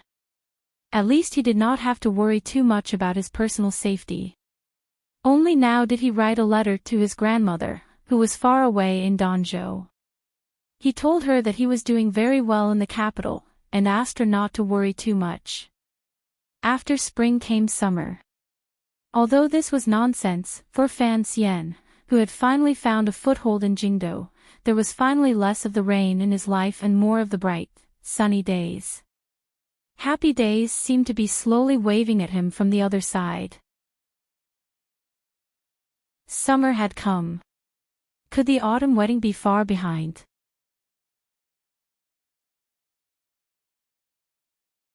Chapter 106. The imperial edict had already been sent to Dongyi, but Dongyi had only humbly and flatteringly replied to the edict, offering a large sum of gold and silver. They refused to admit that they had anything to do with the manor at the foot of Tsang Mountain. This was a response anyone could imagine. The great grandmaster who guarded Dongyi's sword lodge alone maintained his pride. At the same time, he did not want to bring disaster to the millions of people surrounding Dongyi, so he could only remain silent. The situation in the north was tense.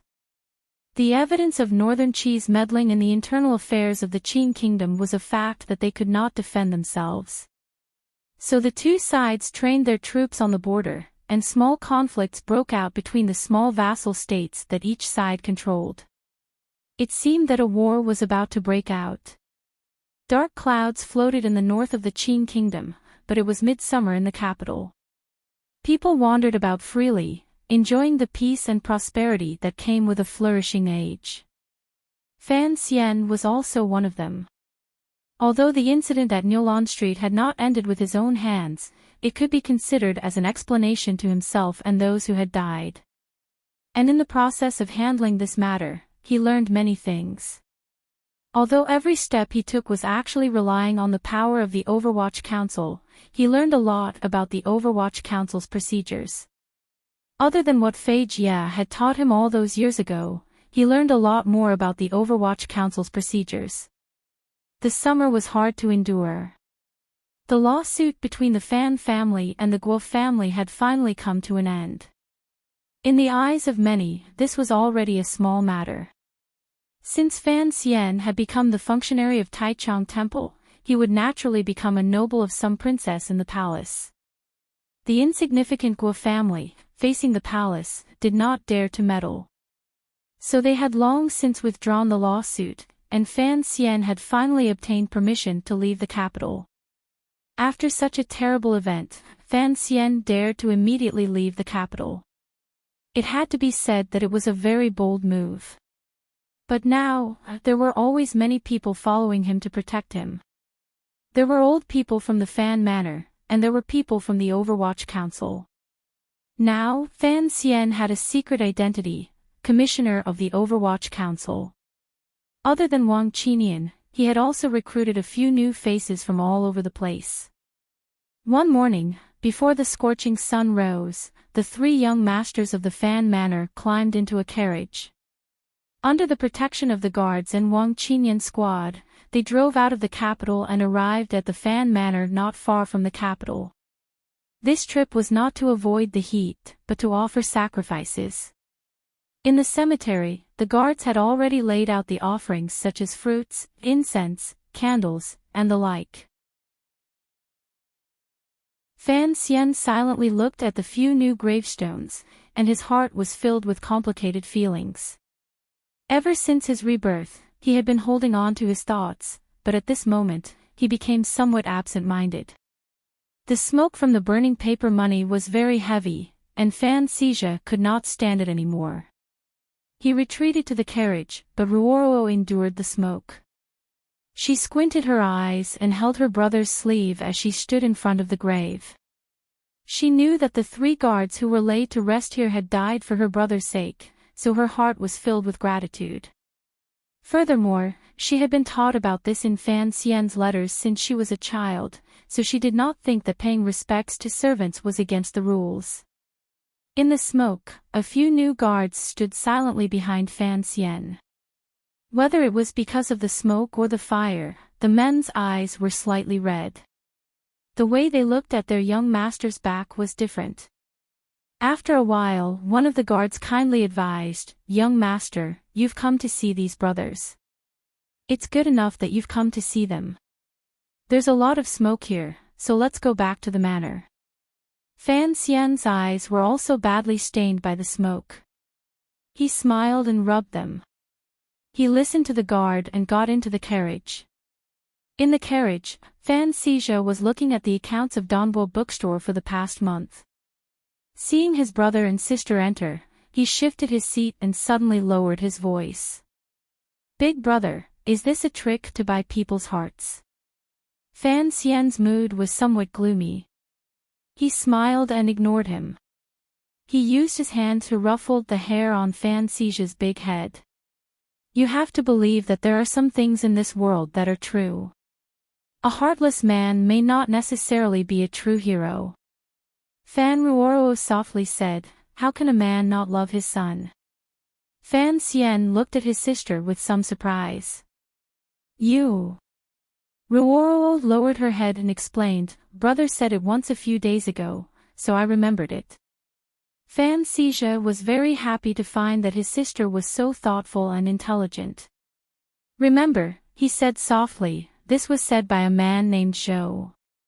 Fan Xija looked at him and muttered, "Oh, you've changed your pen name again. When are you going to bring out the last dozen or so chapters of Story of the Stone?" Fan Xian didn't have the energy to do that, but hearing the word pen name made him feel unreasonably embarrassed. He thought to himself that explaining who wrote it was indeed a bit redundant. He was slightly angry and embarrassed, so he continued to lecture Fan Xija. Perhaps people's hearts can be bought, but things like feelings are formed naturally. If people don't have feelings, then wouldn't they become monsters? Living in this world, not caring about anything, not recognizing family, not caring about life and death. Even if you become an immortal, what's the point? Fan Xija shook his head and retorted, "You're not an immortal." "How do you know if being an immortal is good or not?" Fan Xian responded quickly. "I'm not an immortal. I'm a human, so I know that being an immortal and not being able to live forever must feel terrible."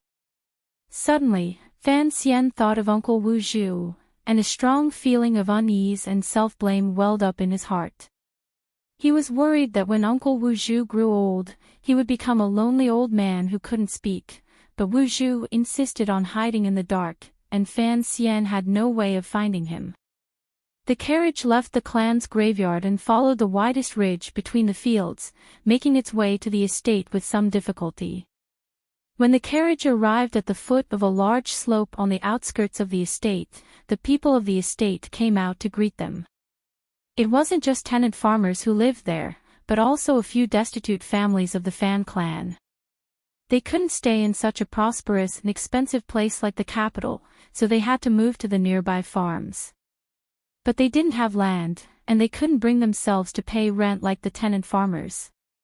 Count Sinan wasn't someone who was willing to spend money to take care of his poorer relatives, but he couldn't just watch them starve to death. So for now, these Fan clansmen only helped the Fan Manor look after the farms and took care of the affairs here, so that they could earn some money each month to support their families. Strangely, Count Sinan never mentioned Fan Xian's ancestral homecoming, and Fan Xian pretended to have forgotten. He still had some questions that he couldn't explain. However, in the capital today, there was no longer anyone who looked down on Fan Xian as an illegitimate child. In the Fan clan, they knew that the future of the Fan clan would probably depend on this beautiful young master, so they were especially respectful. Fan Xian took the cup of tea handed to him by the elder and drank it in one gulp. He nodded to the people around him, then followed the guard to a small courtyard on the west side of the forest. This was Ting Zijing's courtyard. Once inside, Fan Xian found that Ting Zijing had already gotten up and was waiting obediently in the courtyard. Ting Zijing looked at Fan Xian and said awkwardly, "Young master, I wanted to go out to greet you, but host San wouldn't let me." Fan Xian didn't stand on ceremony with him.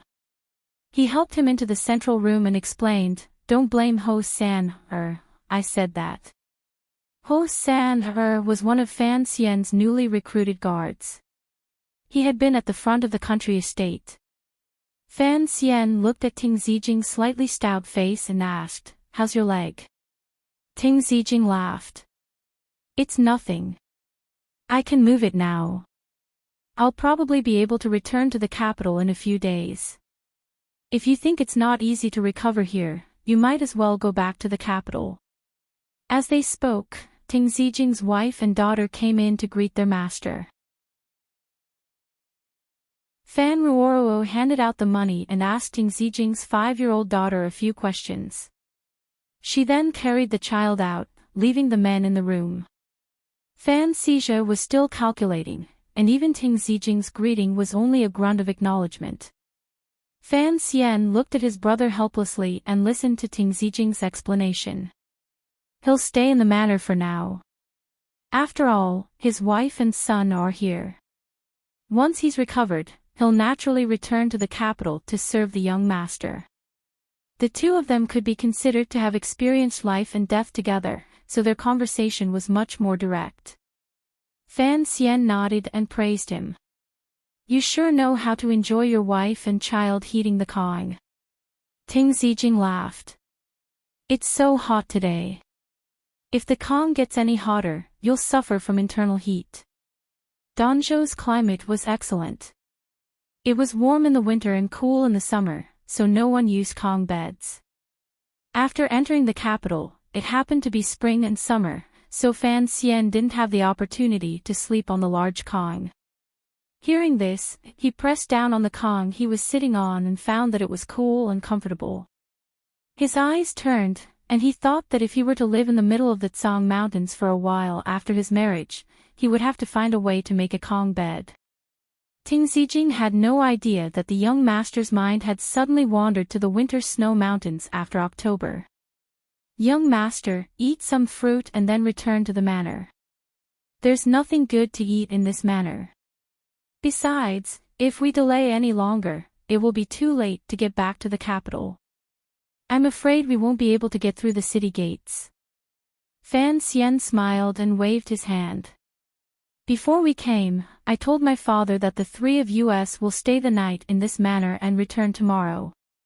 We've been working hard in the capital for the past few months, and it's rare that we have a chance to have some peace and quiet. Although we don't dare to stay too long, you should at least entertain us for one night. Only now did Ting Zijing know that he was planning to spend the night. He quickly called his wife in and had her prepare guest rooms, hot water, and the like. Although life in the manor was not luxurious, there were many people.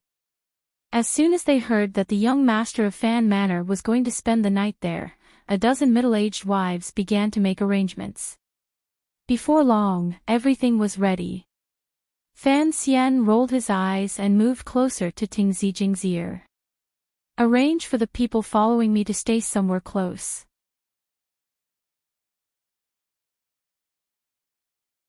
Chapter 107.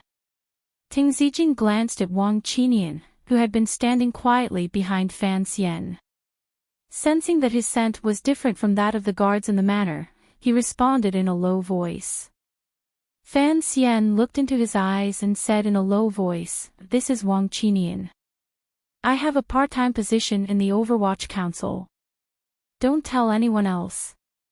Ting Zijing's expression froze, and the way he looked at Fan Xian changed. After all, he did not think that the young master he had once wanted to follow would be able to sneak into the forbidden courtyard within a few months of entering the capital. Fan Xian called Wang Qinian over and introduced him. "This is Ting Zijing, the one I mentioned when we met for the second time. You two should get to know each other better. He saved my life before." Hearing this, Ting Zijing's dark face turned red. He waved his hands. "Young master, you speak too seriously. Actually, it was you who saved my life that day." Wang Qinian put his hands together and smiled. He said nothing. Like Ting Zijing, he was very satisfied with the current situation. Not only had he successfully returned to the Overwatch Council, but his monthly salary had also increased considerably. The director had even personally received him once. Ever since he had become a civil servant many years ago, it had been a long time since he had received such treatment. Although Master Fan was only an 8th-level functionary of Taichung Temple, he had a commissioner's token on him. Apart from his own team, only the head of the Overwatch Council and Mu Tai knew about this commissioner. No one else knew. This kind of mysterious power in his hands made him feel very comfortable. They had wild game for dinner. Although Ting Zijing had repeatedly said that there was nothing good to eat in the country estate, the fatty meat boiling in the pot, coupled with the tender green vegetables, was incredibly delicious. Even Fan Xi's appetite was whetted, and he snatched the meat as if there was no one else around. Fan Xian looked at him, amused. He picked up a piece of meat and brought it to his lips. He found that the meat was very tender, but the layers of skin were clear, and it was very chewy. He couldn't help but praise it. "Is this moose, or what?" Ting Zijing's wife, who was standing to one side, hurriedly replied, "This is white moose meat." Hearing the words, "by Mosey," Fan Xian froze. He placed his chopsticks in front of him as if he had forgotten to move. In this instant, he thought of a time many years ago, even longer than Danzhou. At the time, he was lying in bed, constantly thinking of eating white elk meat, and the pretty nurse teased him about his wild imagination. In his previous life, Fan Shen had never eaten white elk meat, only that it was the favorite game of his hometown. These memories seemed to have faded, and it had been a long time since Fan Xian had thought of the events of his previous life. Unexpectedly, the white elk meat today had stirred up the emotions he had hidden for a long time. Fan Ruoruo took small bites from the side. Seeing that her brother's expression seemed a little strange, she carefully asked, "What's wrong?" Fan Xian immediately woke up and smiled slightly. "Nothing." He turned his head to ask Ting Zijing if any of the mountain products had been preserved. After receiving a positive answer, he happily asked Ting Zijing to help him pack up a few dozen caddies of meat to take back to the capital. Ting Zijing had not expected that the things he had prepared today would be to the young master's liking, and was very happy. Fan Xian picked up his wine cup and drank with the others at the table. "Ting Zijing," he said with a smile, "you haven't fully recovered yet. You should drink less." Next to him, Fan Ruoruo looked at her brother and smiled, as if to embarrass him. Fan Xian knew that his sister had guessed what he was thinking. Apart from wanting to eat it himself, the main purpose of bringing the preserved game back to the capital was for the gluttonous Wanner to enjoy. After dinner, Fan Xizha, in an extremely perverted manner, went back to his room to calculate the accounts. Fan Xian really didn't know what fun there was in calculating accounts, and how could a 12 or 13-year-old bully be able to revel in boring numbers? He could only sigh and let him be. Refusing Ting Zijing's request to accompany him on his crutch, he led Fan Ruoruo to the edge of the field outside the courtyard. They looked at the round moon that seemed to be floating quietly among the green hills. Above their heads, the unknown trees rustled in the night wind. It was a very beautiful scene. The dream is still in front of the body. I suspect it is in the dream. How many people are haggard? How many people return? Fan Xian thought of the events of his previous life, and occasionally sighed with emotion. He casually recited 2 sentences. "Time is a passerby for 100 generations. Heaven and earth, the journey of all things. Life is a great dream. Sometimes I wonder if I am still lying on that bed, dreaming a dream that has lasted so long that I have yet to wake up." He casually sighed, knowing that his sister probably didn't understand what he was saying. But he had forgotten the elegance hidden in Master Li Bai's words, and how lethal they were to a young girl. As expected, Fan Ruoruo's eyes began to shine. Fan Xian immediately knew that he had made a mistake. With a distressed expression, he prepared to explain that other than the first 2 sentences, the rest had been written by a great man named Li Bai. But then he suddenly remembered that Xizha had mocked him earlier in the day. He secretly sighed and stopped what others might think was a pretentious action, but to him it seemed very natural. He also knew that even if he said it, his sister wouldn't believe him. After all, the Overwatch Council had arrested a number of Axian Kijis, but none of them were salt smugglers who knew how to write poetry. So he simply pulled Ruoruo into his arms and looked at the moon together. Although Fan Xian had lived in this world for more than 10 years, he still retained some of his unique temperament. This temperament did not match with this world, but for him, it had great benefits. For example, the precaution between men and women, and for example, physical contact.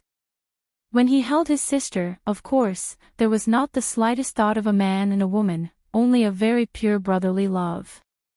On the contrary, when Fan Ruoruo was held in his arms, she felt warm and slightly shy, and naturally forgot to ask about those things.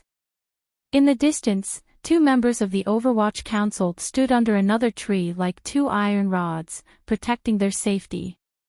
Get up early tomorrow. I have business in the city.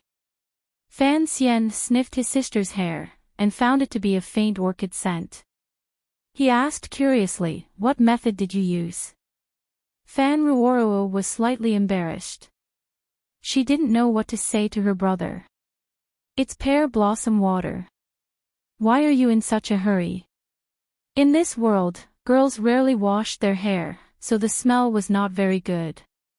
Even when Fan Xian and Sea Lily rolled around in the same bed, it was the same. It was all covered up by the strong fragrance.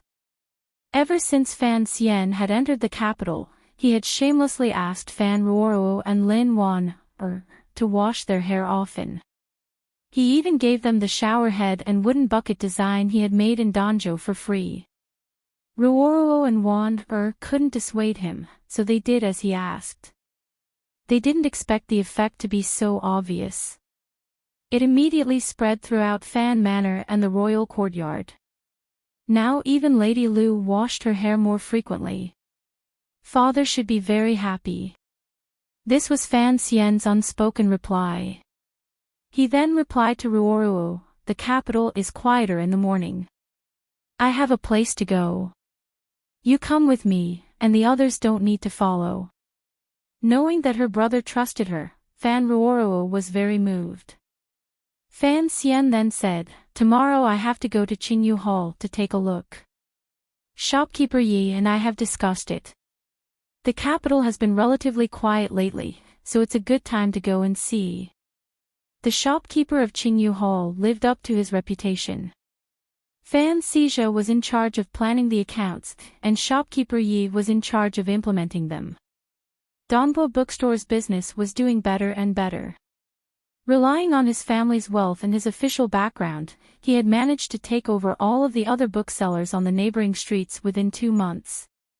Recently, he had slowly extended his reach to the neighboring counties. Is the tofu shop still open? Fan Ruoruo suddenly thought of a small matter. The Crown Prince is interested in the soy milk you bring to the manor every day. He's afraid that he won't be able to drink it someday. Doesn't he always tell you to open it? Fan Xian smiled. I'm about to become a man who earns hundreds of thousands of silver a day. Why would I care about that tofu? Of course, this was just a naughty joke. He continued, whenever you have time, you can do it. You don't have anything to do right now anyway, so you can find something to do. In his mind, there was no such thing as a young lady not being able to show her face in public, much less take care of a tofu shop. He just felt that if Ruoruo read and wrote poetry every day, she wouldn't become stupid. Fan Ruoruo was a little embarrassed, but she still agreed.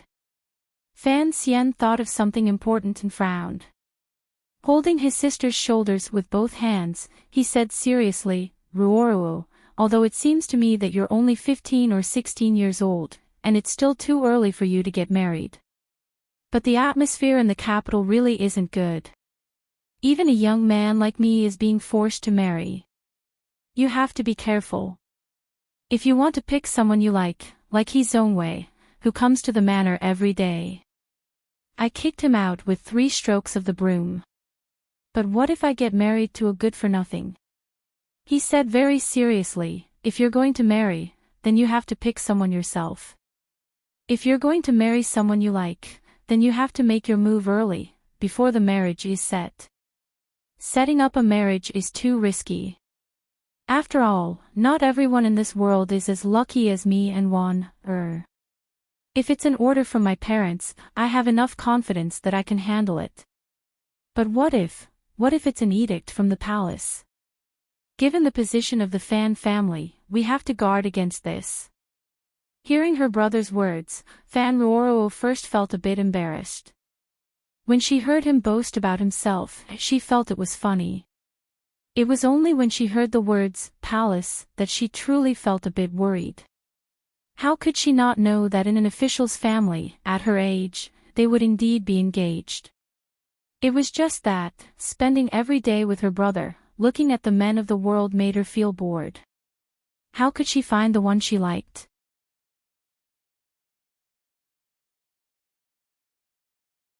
Chapter 108.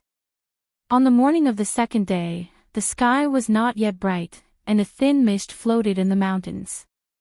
The moon from last night had already moved to the opposite field. The carriages of Fan Manor did not disturb anyone in the fields, and headed in the direction of the capital. Ting Zijing and his wife stood at the gate to see them off, leaning on his crutches. Next to them, his daughter was rubbing her eyes, as if she had not woken up yet. The carriages arrived at the gates of the capital, but today was different from the day they had arrived. The markings on the carriages of Fan Manor were very eye-catching. The guards of the city patrol, who had just opened the gates, inspected them, and let the carriages into the city. After all, the previous commander of the city patrol, Jiao Ziheng, had been stripped of his position because of the assassination attempt on the eldest son of the Fan family.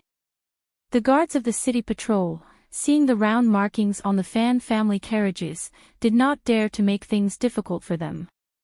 When the carriages arrived at Fan Manor, Fan Xizha yawned and got out of the carriage. He told the servants who came to greet him, "There are dried goods in the carriages. Take them to the back and put them away. You are not allowed to eat them. They are a favor prepared by Big Brother." He then glared at them and roared, "If you dare to eat them tomorrow, and Sister Lin finds that they only have 3 legs, I will personally chop off one of your legs to repay the debt." The servants had long since become accustomed to this young master's tyrannical temper. They did not dare to make a sound, and obediently unloaded the goods from the carriages. The guards also got out of the carriages in the back. Wang Qinian walked to the side of the carriage, quietly waiting for Fan Xian to come down. Unexpectedly, after a long time, there was no movement from the carriage. He opened the curtain and was shocked to see that there was no one inside. Fan Xian and Fan Ruoro had disappeared. He hurriedly ran behind Fan Xizha and asked, "Young master, may I ask where Master Fan is?" Fan Xizha looked back at him and lectured, "Look at how nervous you are. My brother and sister got off the carriage on the way here. They probably went on an outing, and they don't like to see you following them." Wang Qinian was scared out of his wits. It was all thanks to Master Fan that he was able to return to the Overwatch Council.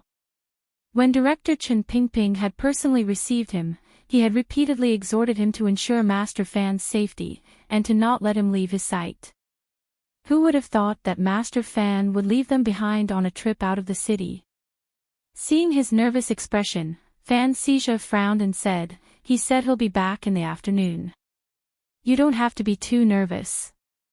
In reality, he did not know the true identity of Wang Qinian and the others. At first, he thought they were aces his father had sent to Fan Xian.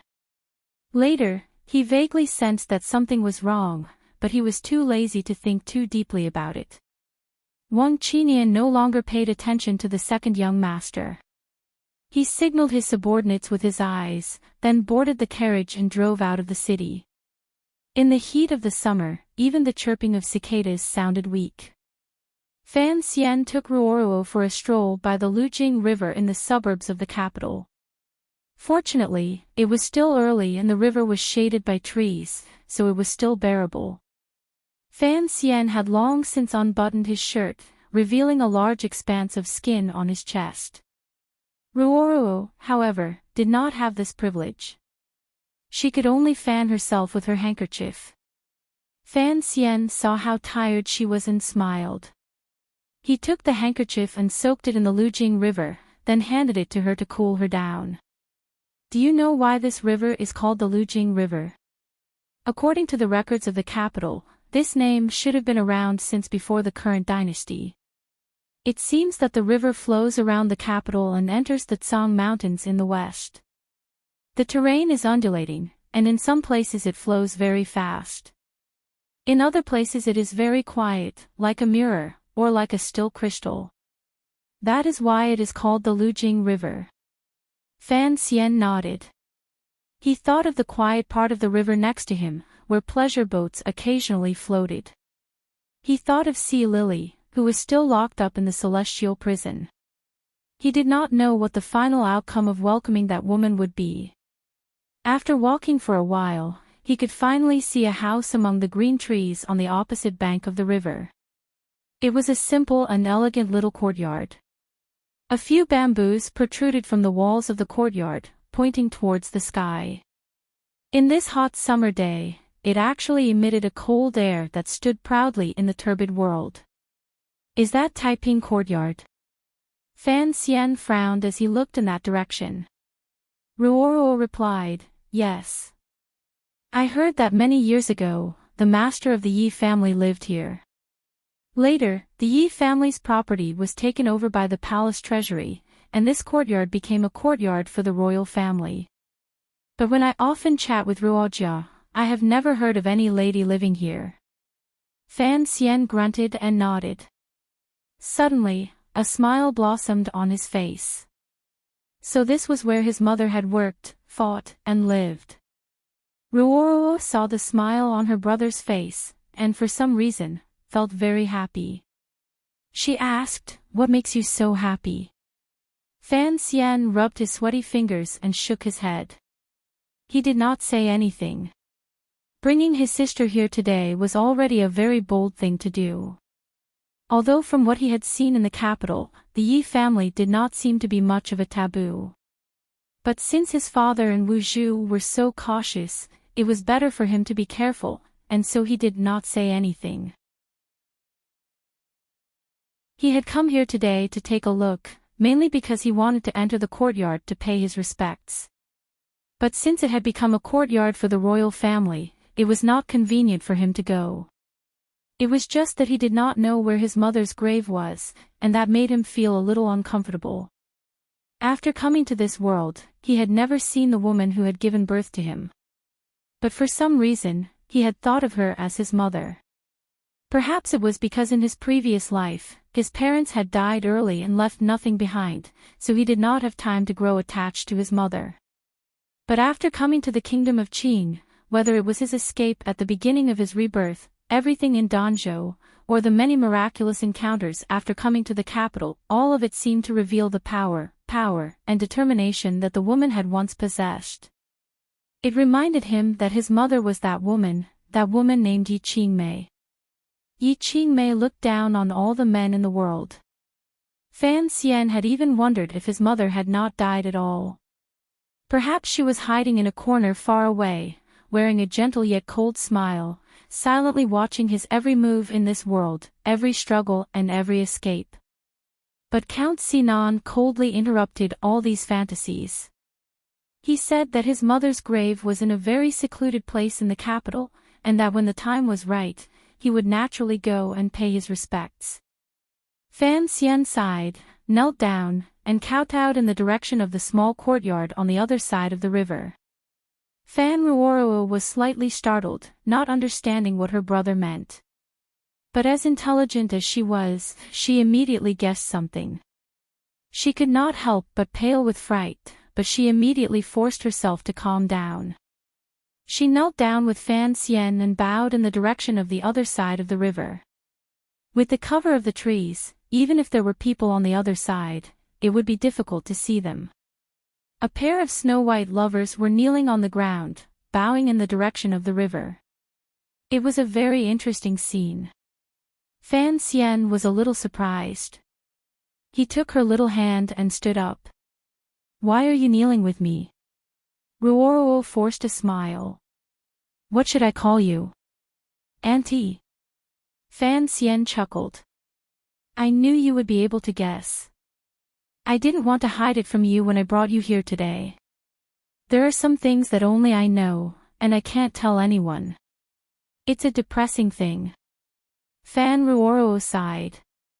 "No wonder you lived in Danzhou when you were young." Fan Xian said, "I only know that my mother is the one from the Yi family." "Did you not hear Father or Lady Lu mention this when you were young?" Fan Ruoro thought for a moment, then shook her head helplessly. Fan Xian sighed. He guessed that it was probably because the palace hated the fact that the Yi family had a descendant, so his father had always kept this matter a secret. But given the power of the court, if Count Sinan had been involved with the mistress of the Yi family, how could this relationship have escaped the attention of the palace? Unless the Overwatch Council had kept it a secret for his father. But no matter how much Qin Pingping respected his mother, and wanted to save his own life, he should not have been able to keep this matter a secret. All sorts of questions welled up in his mind, making him unusually angry. He was a motherless child, so be it. But now he was beginning to doubt the other half of him. This kind of psychological trend was quite unpleasant. The brother and sister did not dare to get too close to the courtyard. They walked through the forest and onto the official road, following it in the direction of the capital. They planned to go a bit further and find a courier to bring a carriage over. After walking for a short distance, they found a small path on the official road leading to the left. Every step along the path, there was a blue stone hidden in the grass. It was covered in moss, making it extremely difficult to see. It looked rather unique, and seemed to be rarely used. Fan Xian's eyesight was excellent. He could see a small wooden bridge at the end of the path, presumably leading to Taiping Courtyard. He couldn't help but sigh in his heart. He forced his gaze to look away and smiled. The handkerchief is already dry. Is it too hot? Fan Ruoro always seemed to have an indissoluble coldness between her brows, but she did not feel this way in front of Fan Xian. Now, beads of sweat seeped out from the fine hair on her forehead, slowly dripping onto her slightly red cheeks. It added a bit of color, but it made Fan Xian slightly surprised. She softly replied that she was fine, and continued to walk forward with her brother. After walking for a short while, they came to a tea shop. The shop was made entirely of green bamboo, and it was very cool and refreshing. Fan Xian was delighted to see it. He took his sister's hand and rushed in, yelling, "2 cups of tea." What answered him was a thick silence. There were not many people in the tea shop. A middle-aged man stood at the innermost table. Hearing Fan Xian's voice, he slowly turned his head. His eyes were sunken, and his nose was like an eagle's hook. Although he was full of malice, today he was forcefully restraining it. The middle-aged man looked at Fan Xian with an unfriendly expression, as if he was looking at a little white rabbit. Fan Xian was shocked. He recognized the man as the leader of the guards, Gong Dian, who had exchanged blows with him outside the Qing temple and caused him to vomit blood. Wang Qinian had been kicked out of the Overwatch Council because he had been working hard to catch Fan Xian.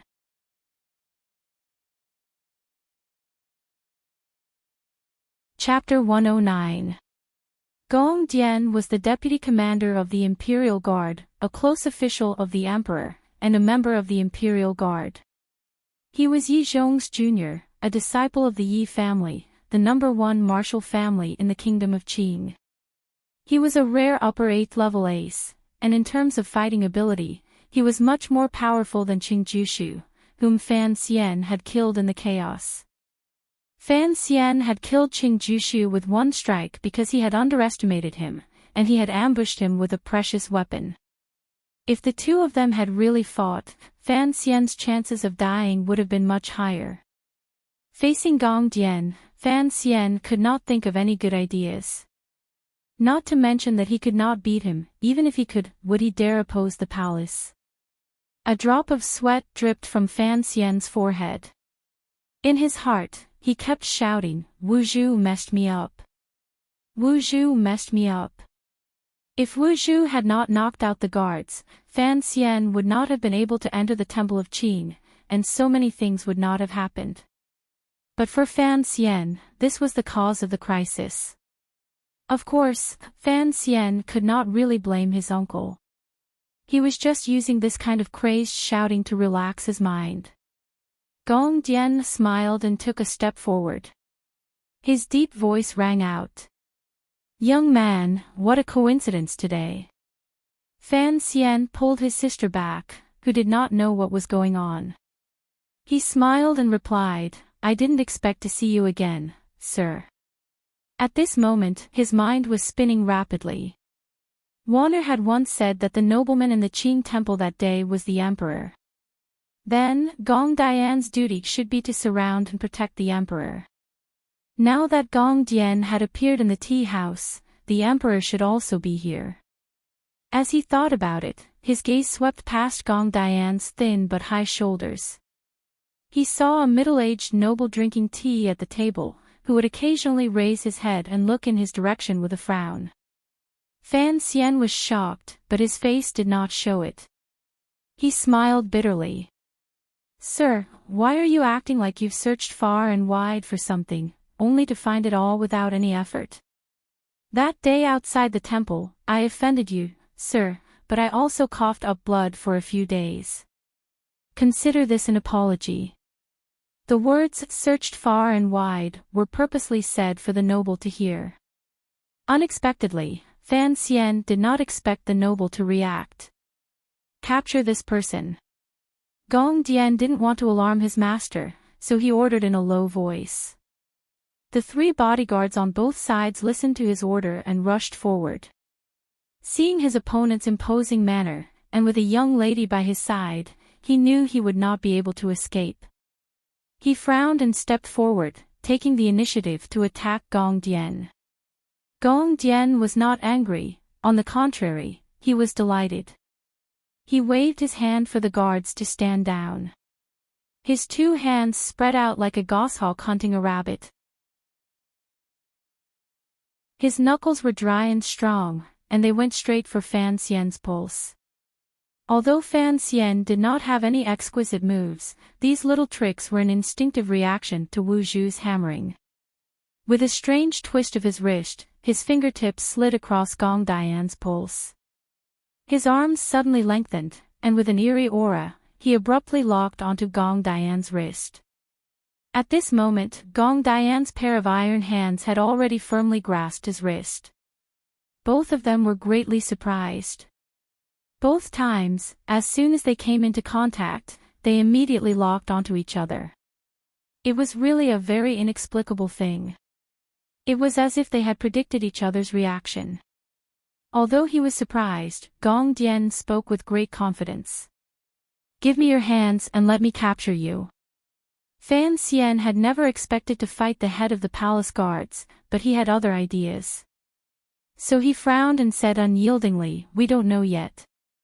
He gave a muffled grunt, and the snow mountain at his back heated up. A torrent of heat gushed out from that spot, and along his arms, it attacked Gong Dian's body. Gong Dian frowned, seeming to sense the incomparably tyrannical gentry of the youth. But at this moment, his master was behind him, so naturally he would not step aside. His eyes flashed, and with a light shout, the vigorous Shinchi that had accumulated in his body for decades gathered in his palms. Their locked arms had already loosened, and their palms were facing each other. After a muffled sound, the green bamboo tea shop was shaken. The nobleman who was drinking tea frowned. It seemed that he did not have any kung fu to protect himself. Behind Fan Xian, Ruoro's legs also weakened, and she almost fell to the ground. There was a flash of white light, and the guards drew their swords and placed them on Fan Xian's neck. At this moment, Fan Xian's arms were sore, and he had no strength to resist, nor did he think about resisting. Gong Dian coughed and put his hands behind his back. When he looked at Fan Xian again, there was something strange in his eyes. He said quietly, "Young man, I haven't seen you in a few months. You've improved again." A trickle of blood flowed from the corner of Fan Xian's mouth. This trickle of blood made Gong Dian think of the person in the gloomy room across from the Temple of Qing. He couldn't help but feel a chill in his heart. He wasn't sure if he had done the right thing today. This time, it was clear that Fan Xian had lost, but Gong Dian was not as relaxed as he appeared. Aside from the nobleman, no one noticed that his hands, which were behind his back, were trembling. The strange and tyrannical Jinchi that Fan Xian had used to invade his body remained in his meridians, scraping them like little knives. After a while, it gradually calmed down. Able to use both the pen and the sword. It seems that there have been many such young talents in the world recently. The nobleman looked at Fan Xian, whose face did not change at all, with a smile of admiration on his face. Gong Dian knew that his master cherished talent, and was afraid that he would ask him to release Fan Xian like last time. He quickly walked to the side of the tea table and, in a low voice, explained why he wanted to capture Fan Xian. The nobleman furrowed his brows and then gradually relaxed. His eyes, which were like deep pools, gradually brightened. He looked at Fan Xian and narrowed his eyes slightly. In a quiet voice, he said, "So, it is the young man from that day." He continued quietly, "Gong Dian, the ace you spoke of could easily capture and kill you. Did you tell anyone about this?" Gong Dian was ashamed. It was only a secret investigation. There were no results, so I did not report it. "Please, forgive me, master." The nobleman said coldly, "I am excused. But this matter is not to be brought up again, or your entire family will be executed." Gong Dian's heart trembled, and he cupped his hands in acknowledgement. The two of them spoke very quietly. Even Fan Xian, with his extraordinary hearing, could only faintly hear a few words. He didn't know what they were talking about. "Leave us. I want to speak with this young man," the nobleman ordered coldly. Gong Dian was startled. Although the master held the world in his hands, he was powerless. How could he allow him to be alone with this young man? The nobleman seemed to have guessed what he was thinking. He muttered to himself, "Gong Dian, stay. The rest of you may leave." "Yes, master." Although the guards didn't understand, they didn't dare to say anything else. They quickly left the tea house. Fan Xian's neck was free, and he twisted it comfortably. Ruoro ran up to him and took his hand. Thinking of the danger he had just been in, she was so anxious that she almost cried. "Functionary Fan Xian, you have been disrespectful in front of the emperor. Do you know your crime?" "I do not know what crime I have committed." The conversation Fan Xian had imagined didn't happen. The nobleman just sat at the table and looked at him with interest. The nobleman's eyes seemed to be much softer than before. They lightly but carefully brushed over his face, which made Fan Xian feel a little uncomfortable. The nobleman opened his mouth and said quietly, "Young man, which family are you from?" "Sir, we are from the Fan family. Yesterday, we went to the country estate to rest. Today, we wanted to see the scenery, so we wandered here. I don't know why you are making things difficult for us." Fan Xian thought it would be more appropriate to call him sir. Hearing his answer, Gong Dian was shocked. He now knew that the person he had been looking for was Fan Xian, the man who had killed an 8th-level master. Thinking of how Fan Xian's father, Count Sinan, was the master's trusted aide, and that he held some power that even he didn't know about, Gong Dian thought he understood why the master had ordered him not to reveal the existence of the Grand Master. He looked at Fan Xian apologetically. The nobleman smiled. "You are Fan Jian's son." Hearing him call his father by name, Fan Xian was even more certain of his identity. He responded with even more respect. "That is correct." The nobleman nodded. "This is a misunderstanding. Don't bear it in your heart." Fan Xian hadn't expected the nobleman to be so easy to talk to. He was stunned for a moment before he came to his senses. "I wouldn't dare." The nobleman continued. "You've been in the capital for a few months now. How have you been?" Although he didn't understand why someone of his status would care about him, Fan Xian couldn't pass up this opportunity. Thinking of all the troubles he'd had in the past few months, he said with a hint of disappointment, living in the capital is not easy. It's not as good as home. You mean Danzhou? Exactly. What's so good about Danzhou? Although Danzhou is remote, the people are simple. As long as you don't harm others, no one will harm you. It's not like after you've entered the capital. Whether you want to or not, there will always be things that will come to you. The nobleman didn't seem to expect the youth to be so direct. After a slight pause, he smiled. The capital is unparalleled in its prosperity, and naturally its difficulties are also unparalleled. But with Master Fan's protection, and with Master Fan's reputation as a master of both the pen and the sword, I presume you will have a comfortable life in the capital. It was as if Fan Xian was listening to a jade edict. If he hadn't been faking it, he would have knelt down and thanked the edict, and then announced it to the entire capital. The words of the emperor were like gold and jade, but his face remained calm. I hope so, he replied softly. It was getting late, and the nobleman had many matters to attend to. He got up and left. Before he left, he looked at Fan Xian carefully and smiled with satisfaction. If fate wills it, we will meet again. He then turned to Fan Ruoruo and said quietly, Little girl, when you were a baby, I held you.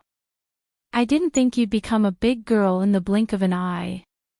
In the future, a good marriage awaits you. Fan Ruoruo was slightly taken aback. She didn't know how to respond. After saying this, the nobleman laughed brightly. He seemed to be very happy. He left the tea house where Qing Zhu was and got into his carriage. A long time after the carriage had left, the nobleman was lost in thought. He sighed. His facial features are vaguely similar. His ability to climb walls at night is somewhat similar to mine when I was young. In the tea house, Fan Ruoruo asked curiously, who was that? He seemed to be familiar with father. Fan Xian had finally shaken off his nervousness. Covered in sweat, he sat down on a stool and said, It was His Majesty. Damn it. Why do they all like to go out incognito? Do they really think they don't have to pay for scaring people to death? As soon as he said this, Fan Ruoruo covered her mouth in shock. Crack! At that moment, a clap of thunder sounded out of nowhere in the blue sky. It was as if it wanted to pierce into the tea house's bamboo and strike a certain someone to death.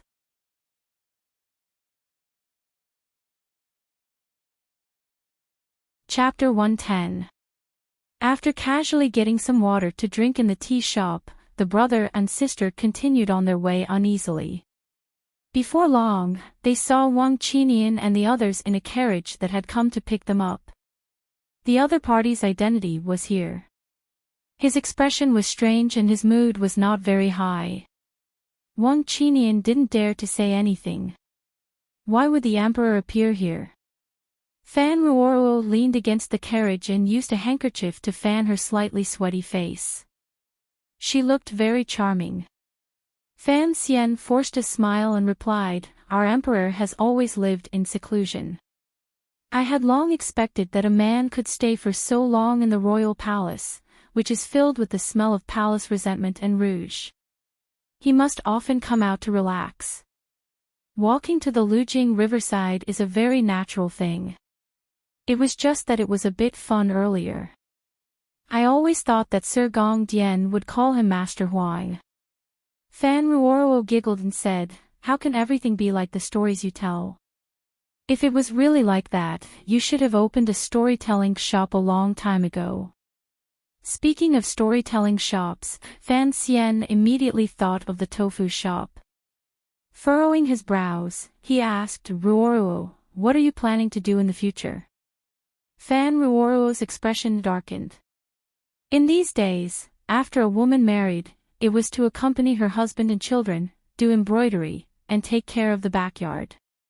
Given Ruoruo's knowledge and ability, she would probably be unwilling to spend her life like this. However, she couldn't make more plans at the moment, so she could only temporarily leave it as it was. After entering the capital, the carriage went straight to the 28-li slope. The 28-li slope was not a large slope. It was just a famous name in the south of the capital.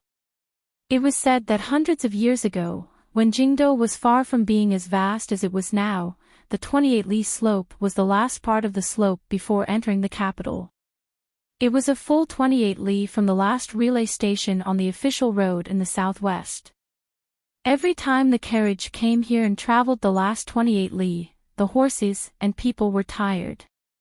They were particularly tired. The last part of the slope looked even taller than Dong Mountain by the seaside. The 28 li slope's name came from this. 28 li hill had long since been absorbed into the city walls and turned into a street. Only its name remained, and Qingyu Hall was located here. The carriage stopped some distance away. Fan Xian and his sister alighted and walked along the street. Along the way, they saw a neat row of small storefronts, all made of the cheap wood from Lingnan. They were painted with varnish, and the wood spots were clear. If you glanced at them, you would feel as if countless one-eyed monsters were staring at you. Fan Xian was startled and asked curiously, why do they all use this? This method of cooking was common in small restaurants in his previous life. It tasted like fresh wood, cheap and refreshing. Wang Qinian shook his head. He was not cut out for business. This is Qingyu Hall, Fan Ruoruo explained. Every door is where a shopkeeper teaches disciples. There are 17 shopkeepers, so there are 17 rooms. Fan Xian counted and found that there were more than 20 such small rooms on the side of the street. He asked his sister why, and Ruoruo said unhappily, after all these years, there are bound to be some shopkeepers who are getting old and starting to retire, or who have died of illness. The group of people chatted as they walked to the front. It was a very beautiful house with a large courtyard. Looking at the overhanging eaves of the courtyard walls, it must have been divided into many courtyards. Fan Xian's heart skipped a beat. It felt somewhat familiar, and after thinking about it, he remembered that this was similar to the Taiping manor he had seen on the banks of the Lujing River. The place where these shopkeepers lived was a little strange. The words Qingyu Hall were not written on the door. At that moment, a Fan Manor guard came forward to hand over a name card. When the gatekeeper saw the name on the card, he immediately knew that the newcomer was young Master Fan, who had recently been in the limelight in the capital. He hurriedly invited him in. Because 7th Yi was currently helping the Fan family manage the Donbo bookstore, he didn't even need to inform them. Just as they were about to enter the manor, the person in charge of supervising Qingyu Hall from the royal court came through and was about to question the identity of the guest. Wang Qinian looked at him coldly. He didn't even bother to show himself, so he let one of the younger members of his group deal with him. He followed Fan Xian into the hall. The person supervising Qingyu Hall was also a member of the Overwatch Council, so he immediately knew that he had done something unnecessary. They entered the hall, sat down, and served tea. Sitting at the head of the table was a man of about 40 years of age. His brows were gentle, and it seemed that under the pressure of all these years, he had become cautious and cautious. But Fan Xian knew that this man was the head shopkeeper of Qingyu Hall, known as Big Yi. Back in the day, he had been in charge of the Yi family's most important business. He couldn't have looked as boring and useless as he was now. He couldn't help but smile. I've always thought you were old and virtuous, but now I know you're so young. Big Yi had no idea why young Master Fan had come to Qingyu Hall today. Although more than 10 years had passed, and the Yi family was no longer a taboo, he had been under house arrest in the capital for more than 10 years. His temperament was no longer as lively and bold as it used to be. His body was hunched, and his spirit had faded. He smiled bitterly. I've long been an old man. Young Master Fan, you're always funny. Fan Xian chuckled. Let's get straight to the point. The first reason I'm here today is that the Dongbo bookstore's business is excellent. I want to thank 7th Yi, and I want to see what Qingyu Hall looks like. Big Yi smiled. Young Master Fan, you've paid for the people of our hall to do things. Naturally, we should let you earn some money. If we were to lose money doing business, I'm afraid Qingyu Hall would have fallen long ago in the capital. When it came to earning money, Big Ye's countenance naturally revealed a sense of self-confidence, and his whole body glowed with brilliance. Fan Xian secretly praised him, thinking that this was how someone who had been taught by his mother should be. He cupped his hands in greeting and said politely, Actually, I've come today to trouble you with something, Big Yi. Big Ye's heart skipped a beat. If it was just for business, Fan Xian's distinguished status would not have brought him here personally. Could it be that he was thinking of something? Big Yi had to think of the lives of the Qingyu Hall shopkeepers, waiters, and relatives.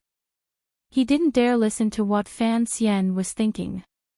He refused. The court has a clear rule that Qingyu Hall's people are not allowed to leave the capital. If young Master Fan is too arrogant, Qingyu Hall will not be able to help. Fan Xian laughed. Of course I know that. I've come today to ask Big Yi to be someone's teacher. As far as I know, over the years, there have always been officials from the Ministry of Revenue and Palace Treasury who have been apprenticed to Qingyu Hall. They specialize in business management.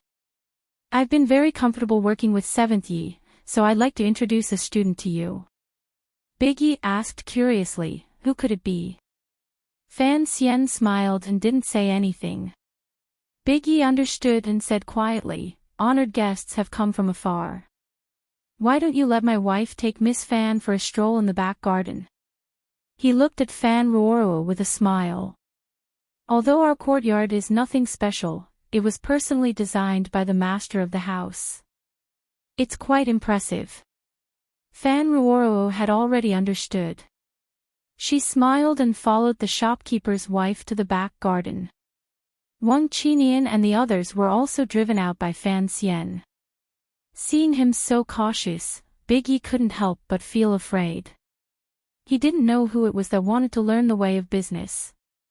Fan Xizha, my second brother. Fan Xian took a sip of tea. You must have heard of him. Big Yi was shocked. Although there was no conflict between the two sons of the Fan family, Count Sinan's property was still there.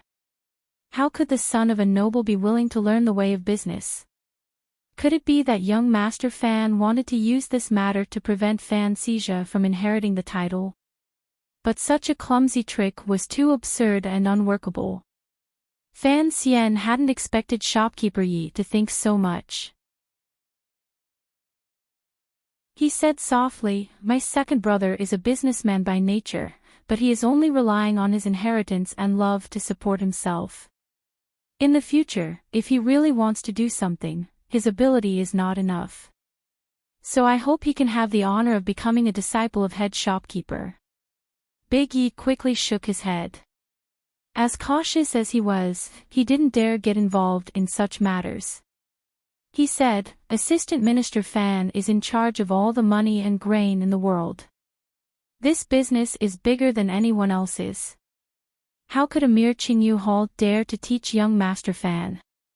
Fan Xian was a little disappointed, but he wasn't in a hurry.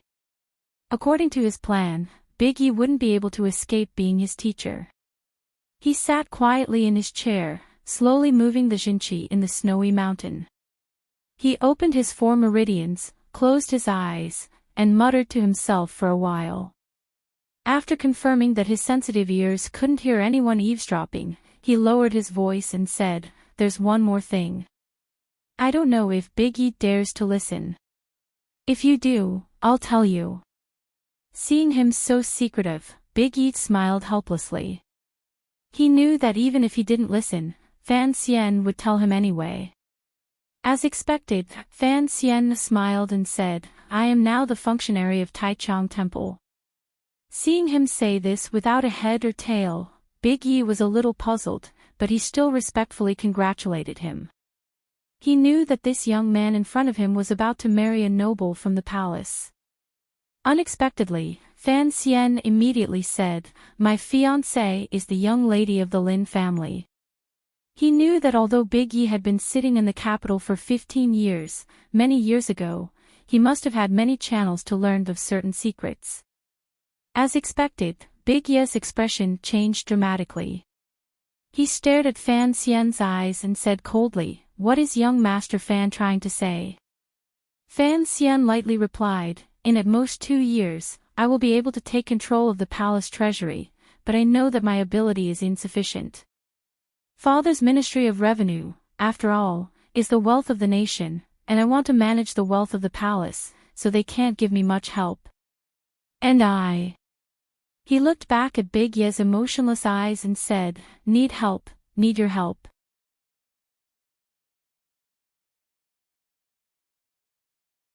Chapter 111.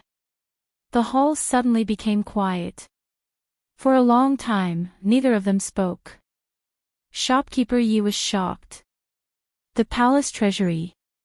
He had personally taken care of that place, everything that the lady had left behind. How many years had it been since he had gotten close to it? But how could the court allow people like him to get close to that property again?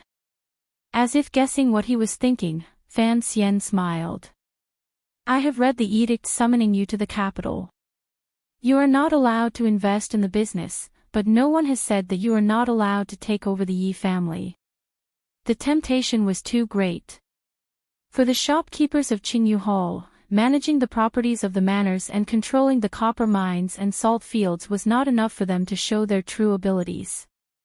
And the palace treasury, in the eyes of the shopkeepers of Qingyu Hall, it was their property to take care of. Just look at what the eldest princess had done to the property left behind by the lady. Every time they thought of this, these professional managers felt their teeth itch with hatred. Master Fan's invitation represented the opinion of Fan Manor, and Fan Manor had a special relationship with His Majesty. Could it be that His Majesty had finally thought it through? Fan Xian stood up and smiled. This is only a suggestion. There is still a long time. You can take your time to think about it, shopkeeper. Having said that, there was nothing more to say. After Fan Ruoruo returned from her boring stroll, the people of Fan Manor took their leave. Shopkeeper Yi respectfully saw them out the door and watched them get into the carriage. Only then did he wipe the cold sweat from his forehead. Fan Xian suddenly poked his head out of the carriage. His beautiful face was as bright as the sun. He called out loudly, Shopkeeper, if you have really thought it through, remember to call someone to the manor. I will bring my second brother and some cured meat to pay respects to you. Shopkeeper Yi heard him call out, thinking that Fan Xian was going to talk about taking care of the troublesome property in front of everyone. He was startled, but when he heard that it was about that matter, he calmed down. He knew that Fan Xian was reminding him that if he was willing to accept the conditions, he would have to become Fan Xian's teacher. But shopkeeper Yi didn't understand. Why did he have to bring cured meat to become a teacher? He frowned. It seemed that many years ago, it was either 9th Yi or 23rd Yi who had mentioned cured meat. Why did 9th Yi and 23rd Yi bring it up? He slapped his forehead and returned to Qingyu Hall, somewhat sorrowful that his memory had indeed deteriorated. On the carriage back to the manor, Fan Xian was also a bit tired. He had never been a person who liked to scheme. However, for himself, for the Fan family, and for many, many people, he had to do something. In his plan, the original Yi family's business would be slowly taken over by his second brother. After all, his talent in business was not as good as that kid's. As for the rest, he would take his time. Only now did he understand what teacher Fei Jia had told him in Danzhou. The matters of your family are far more complicated than you can imagine. It involves not only your own survival, but also the lives of many others, so you must be careful. In the years before you grow up, you have to learn how to protect yourself. Only then will you have the ability to protect others in the future. In the future, who will I protect? Fan Xian was puzzled. Fei Jia smiled and pointed at his own nose. For example, people like me, who are already inseparable from you. So Fan Xian had to do something to protect people like Ruoruo, Wan, and the Fan family, who were already inseparable from him. At the same time, he wanted his mother's old subordinates in Qingyu Hall to live a little happier. Of course, at this moment, he still did not think that there would come a day when teacher Fei Jia or those old monsters like Chen Pingping would need his protection. Master Fan's visit to Qingyu Hall was a big deal, at least for the many people in Qingyu Hall with the surname Yi. Business was, after all, the end of the road. Although these shopkeepers had earned who knew how much money for the prince's manor and the officials' families, they still could not show their faces in public. So very few people of status would personally visit Qingyu Hall. In the secret meeting in the back garden, when shopkeeper Yi revealed the purpose of Master Fan's visit, the people sitting around the round table turned pale with fright. Some of them began to recall the glory of the past, while others paled at the ruthlessness of the palace. There is no need to think too much about it. Since Master Fan dared to make this suggestion, he will certainly find a way to persuade the palace. Shopkeeper Yi looked at the other council members and frowned. It depends on what everyone thinks. There are 5 of us, and according to the old rules, everyone has 1 vote, and I have 2. However, Old 6 is currently doing business with Fan Manor, so I asked him to give us some advice. The other shopkeepers turned their gazes to the 7th Yi of Donbo bookstore. He lowered his head in thought, then said, "The relationship between Master Fan and Master Fan is much better than we imagined. Master Fan may seem indifferent, but in reality he is extremely ambitious. Everyone knows that he has made a name for himself in the capital. From what I see in his daily actions, it seems as if he doesn't care about Count Sinan's estate. Furthermore, the people he associates with are all powerful people like Crown Prince Jing." Shopkeeper Yi nodded. "It is still early, but we must prepare early." One of the council members raised an objection. "Why take the risk?" It was not easy for everyone to keep their lives, and these years have been smooth sailing. It's not really a risk. After all, so many years have passed. I think the palace should be relieved of us. Besides, we don't leave the capital, and our lives are in the hands of the court. Another person shook his head. "We are only merchants, and we cannot rebel. What is there to be afraid of? I really want to take over those things again. Just thinking about it makes me excited. I haven't blown a glass pot in many years.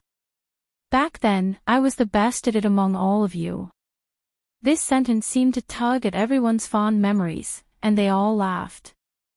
Someone jokingly scolded, "The lady said you were a big boaster back then." The man was embarrassed. "I'm not you," he said. "Back then, I liked to blow bubbles in the soap factory." Yida smiled and raised his hand to stop the clamor of these old men. "Do you have any other opinions?" he asked. The first council member who raised an objection stopped laughing and said calmly, "First, we must confirm that the palace has given us permission before we can do it. Although we all want to return to the place where we started, safety is still the most important thing. The lady said back then that as long as we are alive, anything is fine." Eldest Yi frowned. Fan Manor used to have a good relationship with the Yi family. These years, the Overwatch Council and Count Sinan have taken good care of us. I don't think Count Sinan will betray us. The council member said coldly, "Don't forget, the Li family used to have a good relationship with the Yi family. In the end, we were still betrayed by them." Li was the surname of the country, so the Li family was naturally the royal family. As soon as this was brought up, the secret room in the back garden of Qingyu Hall fell silent. The faces of the people around the round table showed uneasy expressions. Summoning the old members of the Yi family had always been a risky matter, so Fan Xian was only going to make the first move. Moreover, he was using the excuse of inviting a teacher for Fan Xijia, so that not many people would notice. After all, he didn't know how long it would be before he actually took over the palace treasury. Before he took over, he had to first prove that he had the ability to do so, and before that, he had to meet the emperor's definition. The emperor's definition of accepting a member of the palace treasury was simple: whoever married Lin Wan would have the palace treasury. Although he didn't know why his uncle loved his fiancée so much, since Fan Xian had chosen to accept this marriage, he naturally chose to accept this challenge. Before the wedding, he first had to face another kind of challenge. The functionary of Taichung Temple had always been a nominal position, similar to an honorary title in a certain world. It was used to give the future son-in-law a more elegant position. Although it was only an 8th-level official, it was noble enough. At first, the custom of the Kingdom of Qin was to make a 6th-level official of the Tongwen school. But later, it was discovered that many son-in-law couldn't even memorize a poem, so the custom was changed to a functionary. In the previous dynasty, the functionary was known as a functionary, and was in charge of the rhythm of the ancestral temple. The royal family always thought that the son-in-law couldn't compose poems, and that they could only hum a few tunes, so it was decided. Although it was a nominal position, he still had to report to Taichung Temple. So early that morning, Fan Xian sat in his family's carriage with a worried face and hurried to Taichung Temple. At the temple gate, a 4th-level official of Taichung Temple was already there to greet him. Fan Xian was flattered by this display, and hurriedly went down to greet him. After exchanging pleasantries with his colleagues at Taichung Temple, he entered the yamen and sat in a small room, listening to the official explain what he should do. This official had been personally promoted by the Prime Minister, so it was easy to explain why he was so cordial to Fan Xian. But the official, as well as many officials in the court, still didn't understand why the illegitimate daughter of the Prime Minister was marrying the illegitimate son of the Fan family, and why everything was done according to the rules of the palace. Perhaps His Majesty was too fond of the Lin and Fan families, but in the eyes of many officials, His Majesty was too mischievous. And those who knew the true identity of the young lady of the Lin family wouldn't say anything. Fan Xian thought he was tone-deaf and couldn't avoid making a fool of himself.